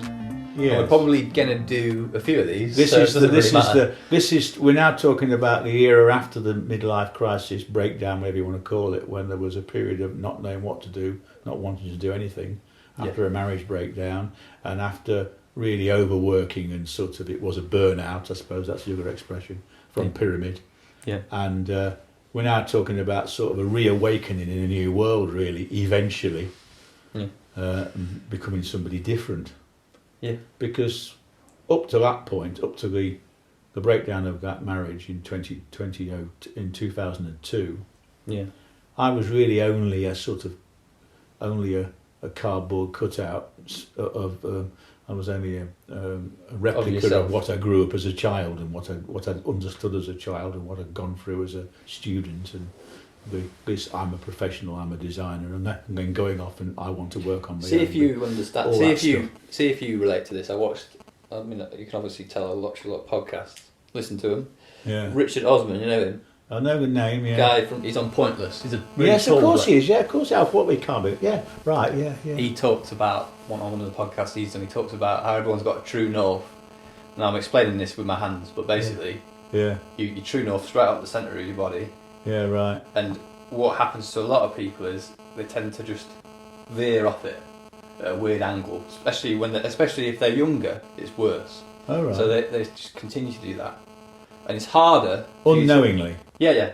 Yeah. And it's harder for you to come back, for your hands to come back together, to find your true north. Some people just completely lose it and never find it again. What the true north being What you should be. That dictates who you carved out to be as a Who you really as a are. person. Who you really are. And Yeah. I'm with you. Yeah, no. So yeah, that who you really are. Yeah. And I suppose you found that a little bit. well, I thought I was who I really was. Yeah. But I had to have a rethink in 2000. You thought you were, yeah. 2002. Yeah. To realise that I had to have I had to have a new version of me, really, because the old one had just been destroyed, really, because I'd burned out with the work and I'd burned out with the relationship all at the same time. So all I'm left with is I remember describing it as take a light bulb and stand on it. Try and rebuild that bugger. Yeah. It's a smashed up light bulb. There's nobody's going to put that together again. You so with that yourself. Yeah, you felt like that. You felt like it wasn't reconstructible. You were adrift, anchorless, which was very hard to deal with, and you weren't in a position to rebuild the past because it was very much needed to be put in a box and forgotten about, really. But of course you can't do that. I was advised to do that, but I couldn't do it. No. Easily. And so time is the great healer, of course, and eventually you come around and you start on another stage. But I lost 10 years, really. I lost 2002 to 2012. I pretty much didn't go anywhere. Of course I didn't, but in terms of the human desire to be constructive and move on. You didn't lose it because you spent a lot of time with me. Yeah. I just remember I was speaking to Gemma last night and she was like, we're watching this comedy called Motherland.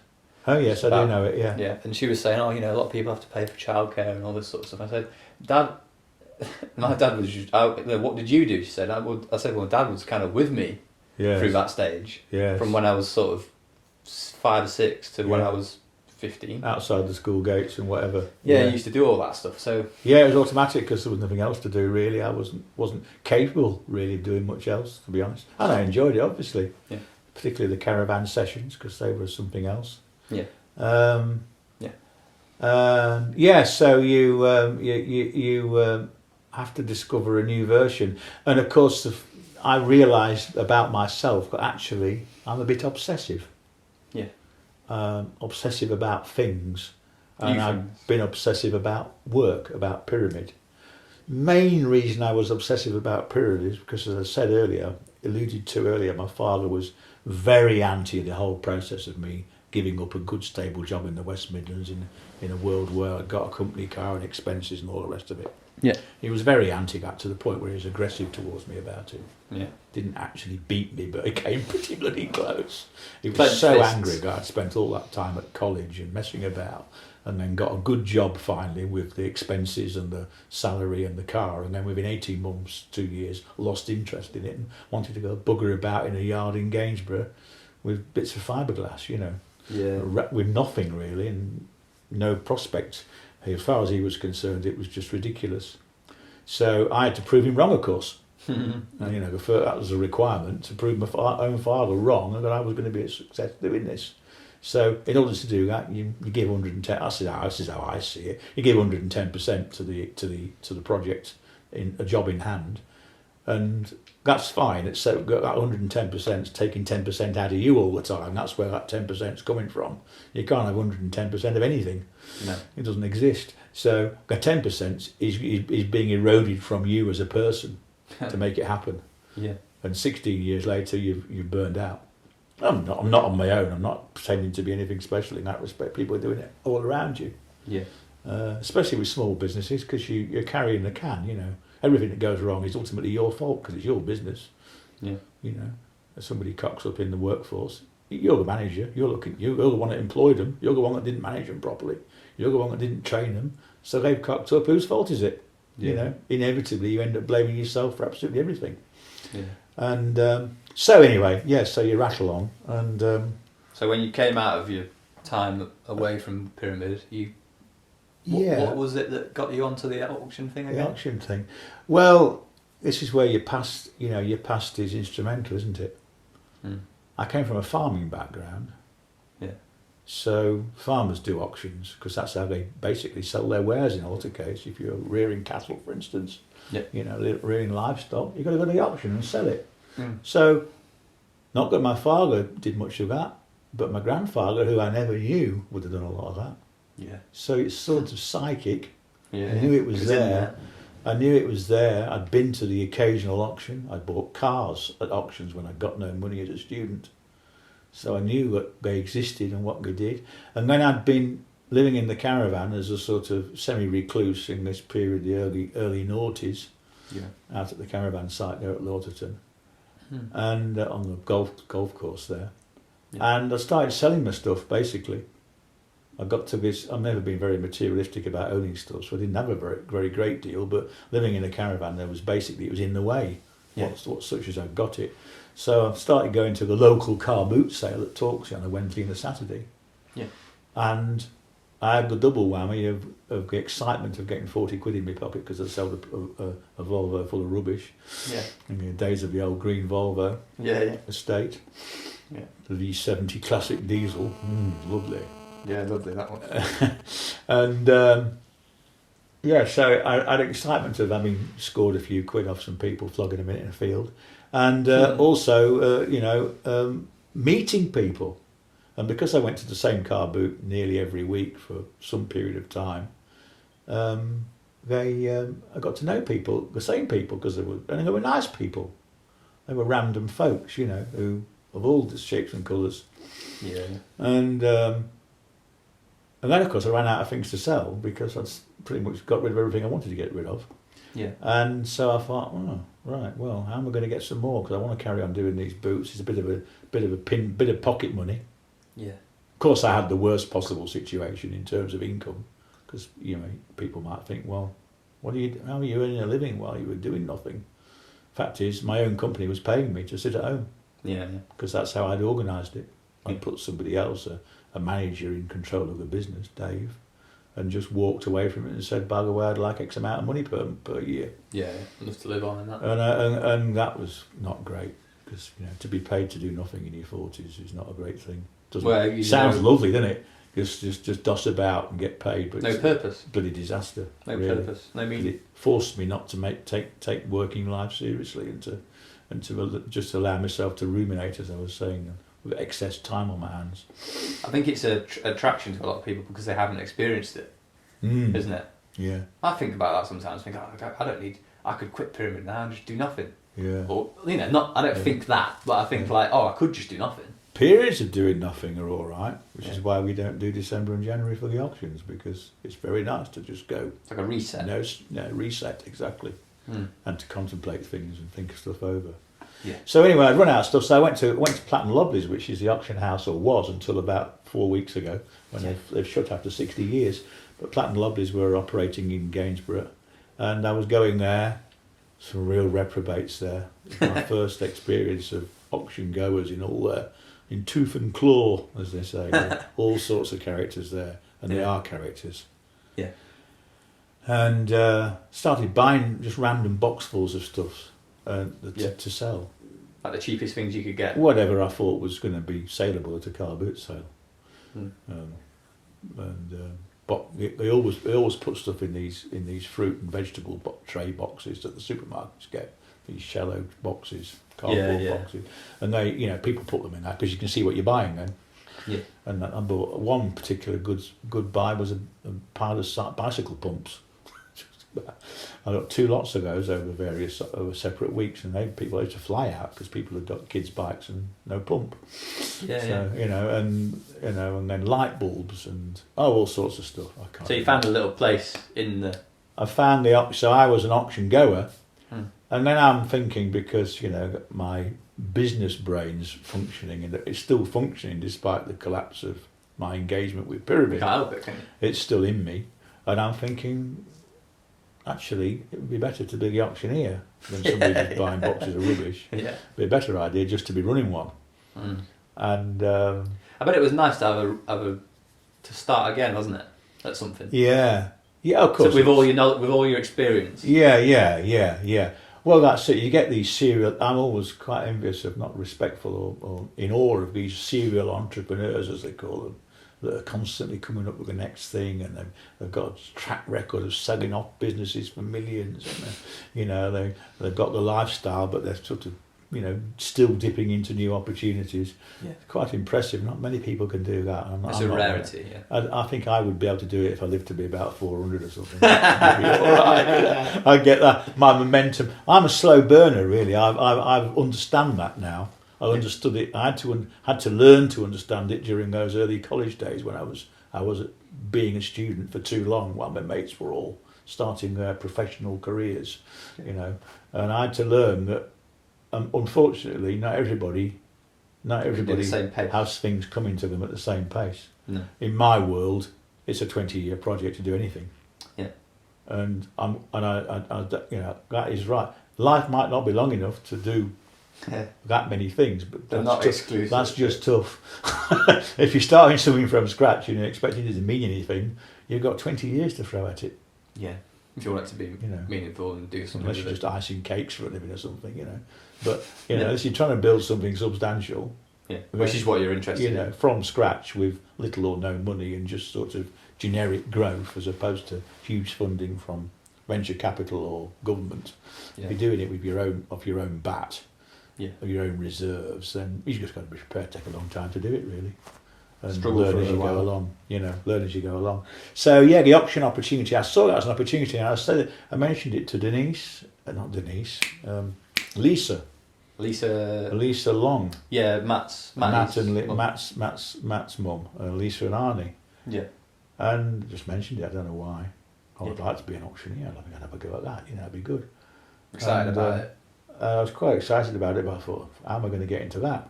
With absolutely no credentials whatsoever. How do I start? Do you have to be trained in it? Do you have to have letters after your name? Do you have to have certificates? Do you have to have this? Do you have to have the other? Yeah. And no. yeah. And she came, and I was going to the occasional auction, as I say, I'd be looking through newspapers, because in the days when the local newspaper, and there'd be a little box ad, Village Hall auction, South Kelsey, such and such, and just advertising. I'd go along and buy a few bits and see somebody operating, selling it, and then Lisa rang me up, I think. He said, there's a guy on Radio Lincolnshire saying that they'd lost their auctioneer on the market. This is back in 2006-7. Yeah. They've lost the auctioneer on the market at Louth, and they're looking for somebody. And you to contact the market manager. So I did, and I sort of drafted out in my sort of sketch art version a layout of a little A5 flyer that I'd put through people's doors to promote it. Took that as my sort of, my offering to this manager. This is how I'd lay it out. And I'd put these through the doors in Louth. Yeah. And went to meet him in a cafe, literally on what they call the Corn Market in Louth, which is a cobbled street, a sort of dead-end cobbled street in the middle of Louth, where all the market traders, the flour sellers and the this, that and the other, the people selling materials or bread or whatever they're doing, they're all on there. They pop up the market, street. Typical market. I remember street. it, yeah. It's like a double width place, isn't it? Yeah. The street's quite wide. Yeah. And it's got old estate agents and pubs and stuff around it. And Market Square sort of job, yeah. Hairdressers and stuff, yeah. really nice environment to be in. Yeah. And went to see this guy and presented my case to be the new auctioneer on the market square, on the core market, and didn't hear anything from him. And about a fortnight later, I'm thinking, oh bloody hell, one chance and it's not happening. Yeah.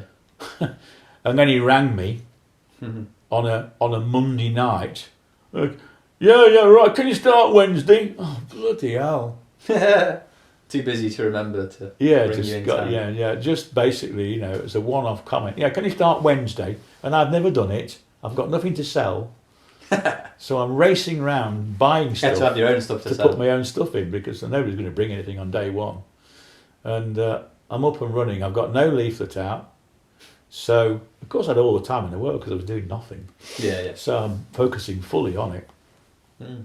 I had a little leaflet printed. 50 quid's worth, 5,000 of those, and literally used to drive over to Louth and just walk around Louth all day, putting it through people's letterboxes. That's great. And that was the beginning of that story. So that's 17 years. That's sort of 15 years ago. So it's kind of like public speaking in a way, isn't it? Yeah. And how did you find that the first time you did it? Did you just drop Well, straight into it? I was okay with it actually. I found it quite all right. Some people have got confidence. Confidence is a funny thing. Some people don't have confidence personally, but they have confidence in front of other people. Yeah. I think you're like that. Yes. Maybe. Well, I mean, I don't I'm know. like it. Maybe I was naturally sort of capable of just standing up and talking shit to people, really. Yeah. But chatting, but sharing. I did actually get some experience of it at college. Yeah. Because everything we did project-wise at Coventry, you had to stand up in front of the rest of the presenter, of your year group, of your college group, class, and the tutor, and explain what you'd done. Yeah. This is how I did it, and this is why I did it, and they're all sat there listening to you. Did you enjoy I suppose that was a good thing. Did you enjoy that? I enjoy the face-to-face, but I tell you what, I still struggle with a phone. A phone? Yeah. Speaking to someone on the phone? When I first got work in the design world down in London and then in Hitchin, I had two sessions in Hitchin actually. Went to the same people, Raphael and Babe, twice. With the Inkborough experience in between, living with my girlfriend up in Worcestershire. But the thing I found hardest at being at work was talking to people on the phone. Yeah, I don't like it. I grew up without a phone, really. I didn't really, obviously, there were no mobiles, but the phone was a distant thing to me. Yeah. It didn't really play much part in my life, and have to try and have a conversation with somebody on a phone, I found really difficult. But face to face, I've never had a problem with it, to be honest. I mean, I was buried at Pyramid.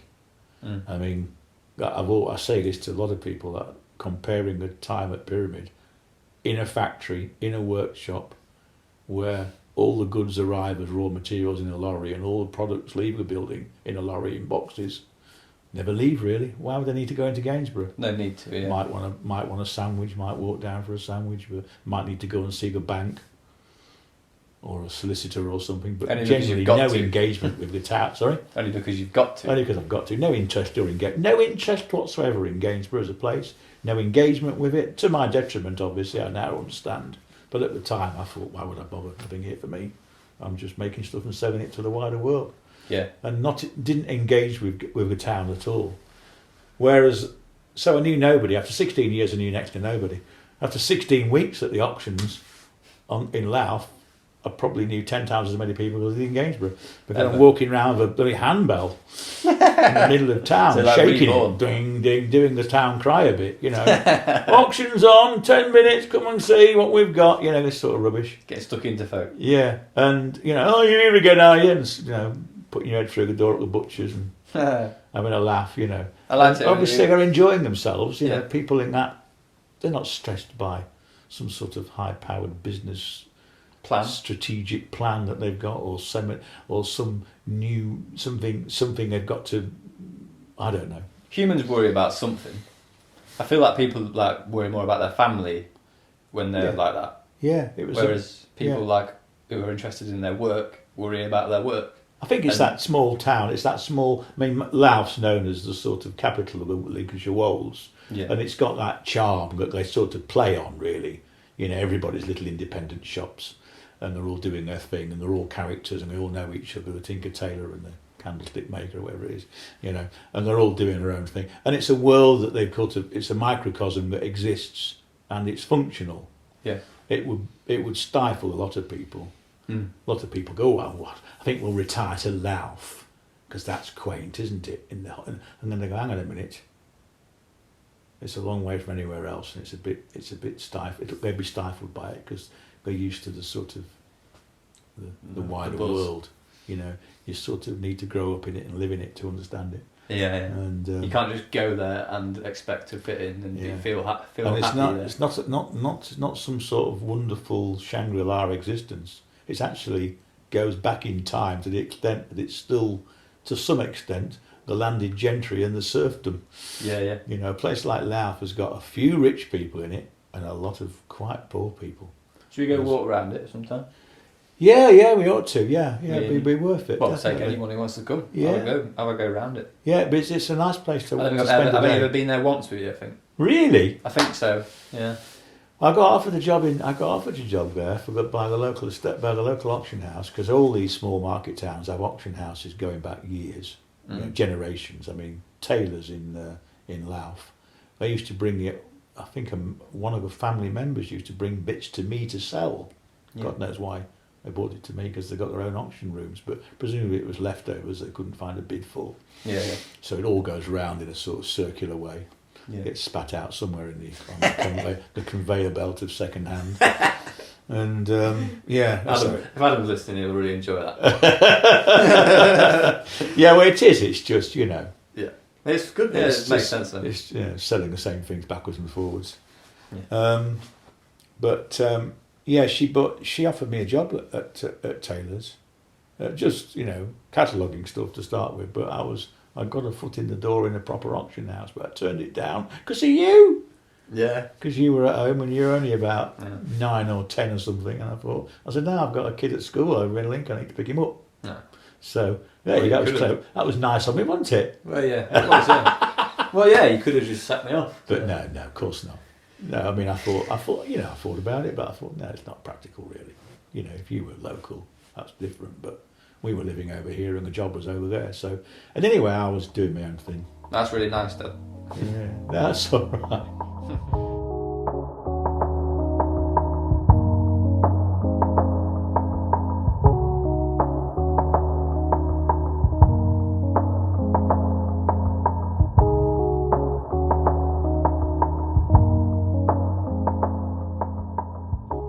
It's interesting, but that's the auction world. That's why I'm not, again, it's a very slow burn now. When I first started, I thought I was genuinely building something I'll be handing on to you guys. Yeah. But, you know, you saw it as the next thing. because I know that to be an established and successful auction business, actually it's several generations. Yeah. Because that's all the good ones are, really. I mean, I'm being a bit parochial, obviously. There are auctions at all levels. The commercial auctions of industrial equipment and stuff, you know, they're I mean, I'm playing at it. It's just pocket money. Well, no, but you're interested in it. It's a lifestyle business, is what it is. I do it because I'm interested, I believe in it, I enjoy it, and I make some money out of it. So that combination is good enough for me. Yeah, yeah. Well, the funny thing is, though, that you run it alongside Pyramid quite a lot of the time as well, to be fair. I've had to. Yeah, well, I know you've had otherwise to. it wouldn't have made enough money for me to live on. Yeah, exactly. So, you've been able to... I've had that luxury. If you didn't have Pyramid to fall back on at all... No, I couldn't have done it. Well, I'd have to have done it. I'd have to have tackled it much more aggressively. Yeah, and properly... and I see other people trying to enter the auction game who do tackle it more aggressively, wanting instant... full salary incomes from it, and you can't do it. Well, that's just people trying to start anything, isn't it? Yeah, you can't do it. That's basically business. You have to live on a pittance, and you can't afford.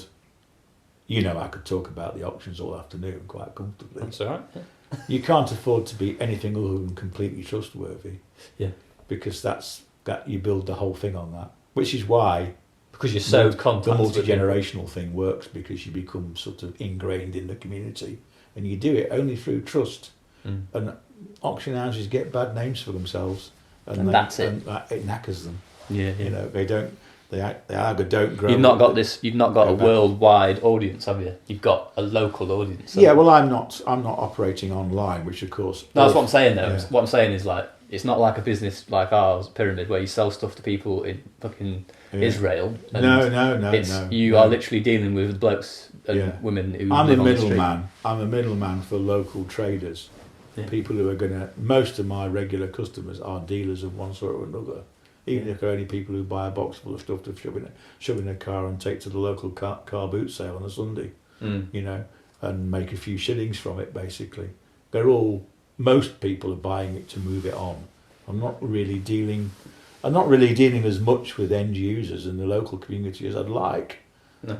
I'd like more of the local community to engage, but as I was saying earlier, I do analyse the figures, and it's amazing how many different people come through the door, both as vendors, as we call them, i.e. people bringing stuff in, and as sellers and as buyers. You know, over time, most people need its services in a local community because they have a funeral service. Yeah, it's basically like a funeral service. It's very similar. You're right. Yeah. People have to bury somebody or cremate somebody at some point, and guess what? All their stuff's left over. They have to get rid of.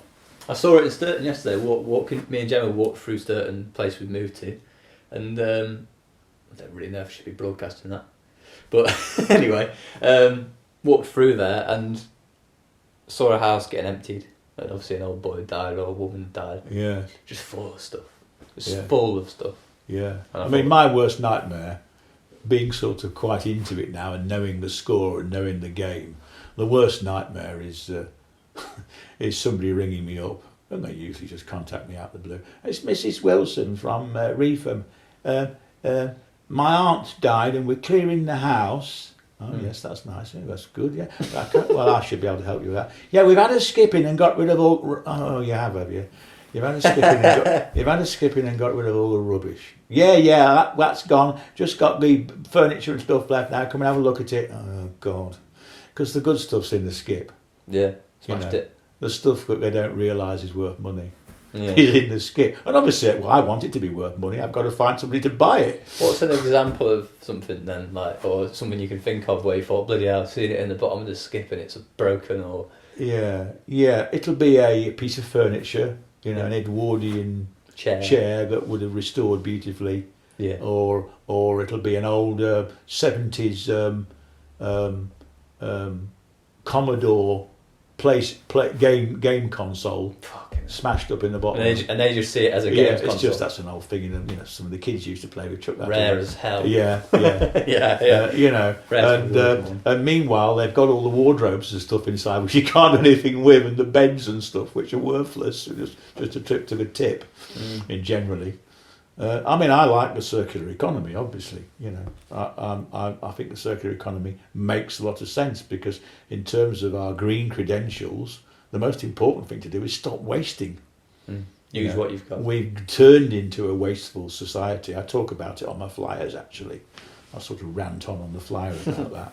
About we've become a consumer society, and we just, I say, think about the Coke can in your hand that you throw away without thinking about it. Imagine you had to make that Coke can from scratch yourself.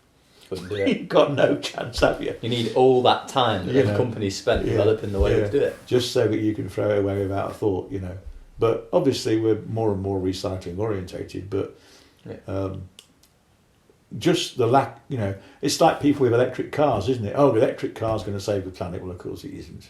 No. It's it's very rapidly becoming people are seeing through it as anything but a practical option. It's just a smoke and mirrors thing, isn't it? Yeah, a bit of smoke and mirrors. It's like DVDs replacing videos. You've got to have this because it's the new version. Yeah. So you've got to flog everything you've got and buy something new, because that keeps us all rolling along in the consumer society. And I'm very remember reading very cynical about it. But I mean, it's all you can go as far as you want with it, can't you? But I read it made me look through my vinyl stuff and wanted to get rid of it. It's because I read that a barrel of oil makes about 40 vinyls. Really? Yeah. Wow, by the time it's processed down, that's all you get out of it. That's all you get. And it makes sense, doesn't it, really? Yeah. Stacked 40 vinyls up and stuck them in a barrel. About half of it's waste because it gets done from a plug. Well, I mean, I presume what they mean is that from that barrel of oil, there are various. Obviously, crude oil is turned into all sorts of products. Yeah. But actually, the part of it that's relevant to making a record, there's only sufficient of it in a barrel to make 40. Yeah. There'll be loads of other Stuff. constituents in it they could use. But yeah. But and you think about that, it's like, is that really worth it? When you can literally just have it on a computer and listen to it anytime you want from any decade. And how much more efficient is that? Yeah. Imagine if I wanted to listen to all the music I've listened to just this year, on a physical thing. I'd have to have had hundreds and hundreds and hundreds of vinyls. I mean, the older generation are gradually being educated by the younger generation all the time, because it's sort of flipped now because of the speed of development on the digital sort of roller coaster we're on. Yeah. The younger generation have got knowledge that the older generation need to learn from them. Yeah. And so that's a bit of upside down, really. Normally, traditionally you'd expect it to be the other way around, where the younger generation become apprentices, learn from the elders. But, there's a bit of both now. There's a bit of both now. It works both ways, to learn from the... And I mean, I talk about, we just got the contactless payment machine at the auction finally, so that people can, pay with their cards or their phones. And they're starting to use it. Yeah. Because they would do, wouldn't they? They would. And I've sort of little bit been dragged kicking and screaming into that because I'm a little bit sort of... You sounded so stressed about it when you talked to me about it. Yeah, old-fashioned really, because thinking, why should I pay the banks a percentage to do this and be in contracts and have to jump through hoops for world pay? You've got to deal with it for a bit. But the bottom line is, that's the way it's going. I mean, 3 years ago, I couldn't understand you and your brother. Whenever we went out for a meal or something, or just into town for a bit of shopping, you never got any money with you. Yeah. I said, we haven't really got any money. I wanted to get the phone out and click. I didn't even know what you were doing. Yeah. And I'm doing it myself now. I never carry cash now. That's quite amazing, really, because you. That's taken me only 3 years to get to that point. I don't consider. If I can't buy it using a contactless payment, I'll just walk away from it. I won't buy it. If I go into a fish and chip shop, which I did in Newark recently, do you take contactless, mate? No, I'll walk out then. See you later, buddy. I'll teach you. That was nasty, really. I'll teach you a lesson, sort of thing, for not offering me the opportunity to pay with my bloody phone. Yeah, but if you're selling something, I was sufficiently hungry, I'd have bought them, obviously. But if you're selling something as common as fish and chips, though, you need to have contactless payment because that's what the common man is using, isn't it? Yeah. Well, I was saying to somebody last night about it. It's sort of. He says it's even got down when you can buy a £1.50 cup of coffee with it. But realistically, that's exactly what it's for, isn't it? Yeah, every little transaction. And it's to replace that, isn't it? That need to get £1.50 out. If you're big on conspiracy theories and what the government are doing behind the back, using the banks as cover, and what the banks are doing, and they're stealing from you, and they're doing this and they're doing that, and they're watching you move, then you'll never do it. But and you go online and you hear the comments on Facebook and the like about people which is my generation's TikTok. It's your generation shitting themselves that it's all going to go right. Well, cash is king, and all this, and it's rubbish. I said, the comment I put on was, I'm not King Canute, which is, who stood in front of on the shores of the sea and expected to stop the tide coming in by just standing there, willing it. Not going to happen. No. And in terms of sustainability and wasting less and wasting less in terms of printing coins and stamping coins, printing, it's obviously going to become a completely cashless society before very much longer. Well, like I said to you, you can pay for your car parking at 50p in Marshalls on your phone, then we're there, aren't we? We are there. I mean, the next step, like I said to you, is being able to pay someone directly. Phone to phone. Phone to phone on a sort of personal level, because that will be full circle back to Roman coins, won't it? Yeah. Basically, paying someone for some meat or something. It's a means of transaction, isn't it? And I think when people... I mean, you probably can do that already. I don't know. Yeah. But basically, the big phone companies are standing in the way of it. But that will happen. And it's all about security, isn't it? I had to jump through some hoops with a security. I had to achieve a level of security, which meant some agreeing to all sorts of pages and pages of stuff. Yeah. obviously there are certain sensible and practical things you should do to try and be secure, or try and report dodgy cards and what have you. Yeah. But yeah, it's Yeah, I mean, it would be a bit dangerous if. I mean, remember when contactless cards came out, though, and everyone was worried that people would be stealing it from you, and people were doing a little bit. Oh, you mean the sort of in-pocket transaction that you're not aware Bang it of? on your back pocket and take money off you. Yeah. I mean, it's not happening, is it? No. And like, at some point, it will go through the phones, and you'll be able to do it directly to each other. If you know, the fact is, we haven't invented a system yet that hasn't been hijacked by people who are determined to hijack it. When it's new, counterfeit money's everywhere. Yeah. You know, and theoretically, you're being shafted when you try and if you receive one of those counterfeit notes, you're the loser because the bank won't recognise it if they spot it. Yeah. Yeah. So. Good chat. Eh? Good chat. It's it good, eh? Yeah. Well, it's good. It's good. It's interesting doing it because we're obviously talking to each other. It's quite weird because we're kind of talking to each other in a weird way because we know that there could be someone listening. Yeah. Well, I mean, what I'm trying to do is not get sort of stuck in some parochial conversation about stuff that's, you know, not impactful really. It's just my life. I mean, you know. Well, it's all part of it. I'm just trundling along doing my thing for my duration, and that's all there is to it, really. Yeah. You know, that just like you want to talk about the bigger subjects that just can like involve anyone. Yeah, but you know what it's like with the bigger subjects. You very quickly get to the point where you sort of throw your hands up in the air and go, I don't know what to do.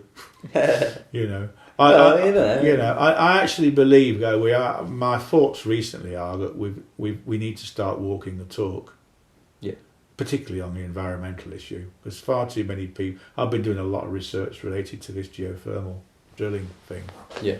And because I'm interested in it as a business opportunity and something to get into that's a diversification for me away from what I've done in the past into the green energy environment. Yeah. Because I'm committed to it. I believe in it, which is always a good starting point for a business. Yeah. I actually believe in it's worth doing. Yeah. The amount of people hovering around it in terms of getting grants to research this and seminars on that and reports on the other and reports on the last report on the report before that. And it's just, you know... what are you actually doing? Academia is sort of jumping on it as an excuse for endless pontification, you know.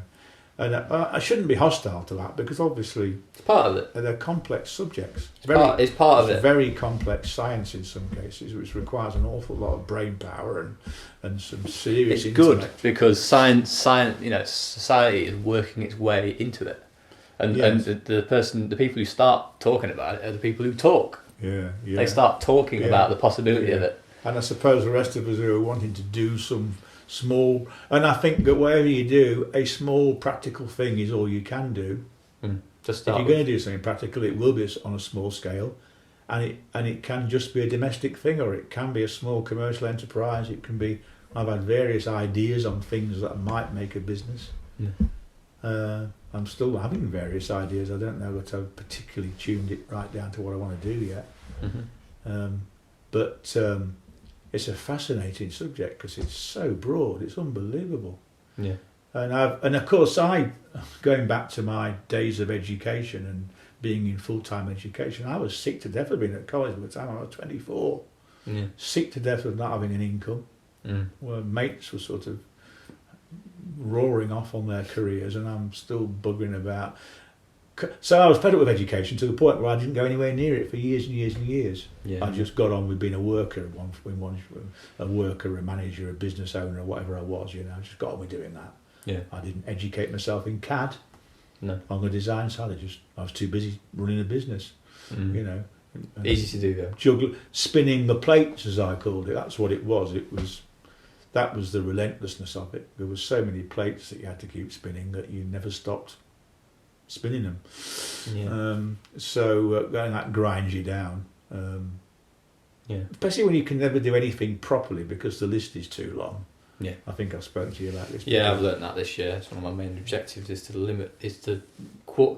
have a quarter of what's on the list at the end of this year. Yeah, and be working on 10 projects 5 or 10 projects that are really important. Yeah. that I Ditch the rest. deemed to be really important. Yeah. Make that decision. But yeah, when you're sort of carrying all the functions in the business, which at one stage I was managerially, there was people doing stuff and there was me doing the rest. Yeah. Right down to the sort of day-to-day accounts at one point. Yeah. So you were only half doing everything you did because that's all you had time for. Driving yourself mad. I've got a morning to do this, and then I know it's 2 days' work, but I've got this morning, and then that's it. That's as good as it's going to get, and then move on to the next thing on the list, you know. So that got frustrating. Yeah, it's horrible, isn't it? It's horrible, that feeling. I mean, I'm not even anywhere near that really compared to what, but I feel I can get myself like that. Yeah. Quite easily. But yeah, you got to focus on stuff at the same time as being inspired by other stuff. Because that's the problem, isn't it? For me and you, like, we get inspired by stuff and you can't help but want to get stuck into it back there and then, don't you? Well, I'm very conscious of the fact that I'm always dreaming some bloody thing up, but half of which never, well, more than most of which never happens. 99% of. Yeah. It's It's true. Yeah. It's. Well, I heard Tom. There's a guy who does stuff. Remember that guy who was sitting in a basket rolling down the side of a Italian mountain on YouTube? And he was like, they dragged the baskets back up in a big truck at the end I of the day. honestly don't remember that, no. That guy was saying anyway, he has hundreds and hundreds and hundreds of ideas for videos. Yeah. And he says 95% of them he ditches and never does because he knows that he's got to focus on the ones that are going to bring people in and interest them. Products are the same, aren't they? Well, I see. My desire for new products has died. As you know, I'm not interested in pyramid anymore. Yeah. Essentially. Yeah. I'm interested in you and your brother and the success of the business and the relevance of the business as an employer and all the rest of it. But you step back from what it actually does. But what it does, I regard as yesterday's industry, basically, because I've sort of, over the last year, as I said, done a lot of studying on particularly on the geothermal drilling and ground source heat pump work, etc. Yeah. Which I've done quite a bit on that. Yeah. And I've reintroduced myself to the world of education. Sitting down and grafting in front of a computer and learning. Yeah. And it is actually graft. You've got to sort of force yourself to get on with it. Yeah. Because there's page after page of notes that you've got to read it. Rereading the notes and rediscovering the next bit and finding isn't it? New companies. I found a new company in Spilsby that are doing ground source, a crowd called Taylors. I've been digging now for 8 months and not found them. I found people in India and North America and blogs on magazines from the States and stuff, but I didn't find the guy in Spilsby who was running a traditional heating engineering firm that does all the traditional stuff but does green as well, green source, air source and ground source heat pumps. Yeah, so you're back on the education then. Yeah, that educational thing has been quite nice actually. I've sort of trained myself up a bit to take it a bit more seriously and try and educate myself because it's a complicated field. It's a complicated field to be in. Well, we'll talk about it another time, I suppose. Yeah. We'll do. I tend to do multiples with a few people. So right, yeah. Well, there's plenty more to go at, isn't there? I mean, that's what a lot of people do. I mean, I listened to one with Adam Buxton's one that I like. He's a comedian guy, but he's good friends with Louis Theroux. And every now and then Louis Theroux will come on and just talk about what he's doing.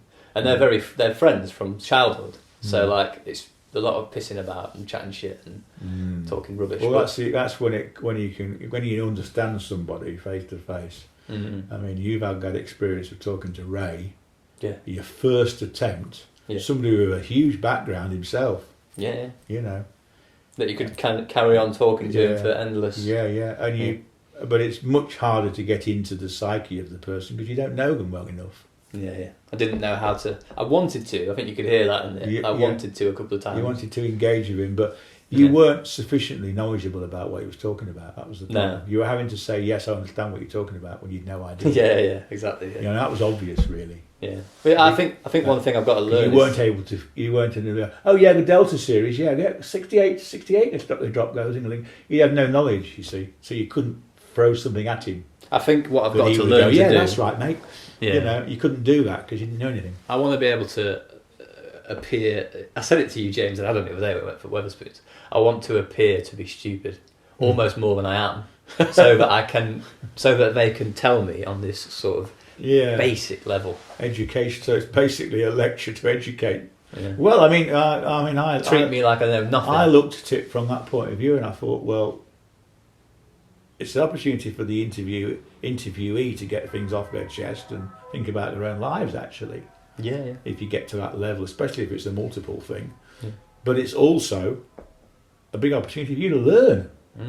Yeah. You know, and learn not just learn, but learn what you don't know as well. That's why I want to speak to people in the thing industries. you'll have learnt from Ray Newell is you don't know enough about the engineering history of Lincoln and the people that were in it. Yeah. You know, a major industrial centre, but is no more. Yeah. You know, unfortunately, it's all in the past, really, but not entirely. I was with Oh, a guy last night who knows Ray Newell. There's machine guys in Gainsborough making machines, isn't there? Like, there's people doing stuff. Yeah. Anyway, should we go and look at that lawnmower? Yeah, let's do something which involves... Shake your hand for some reason. Cheers, Dad. Good one. Yeah, good fun that. Night, everybody. I don't know how good that sounds, but...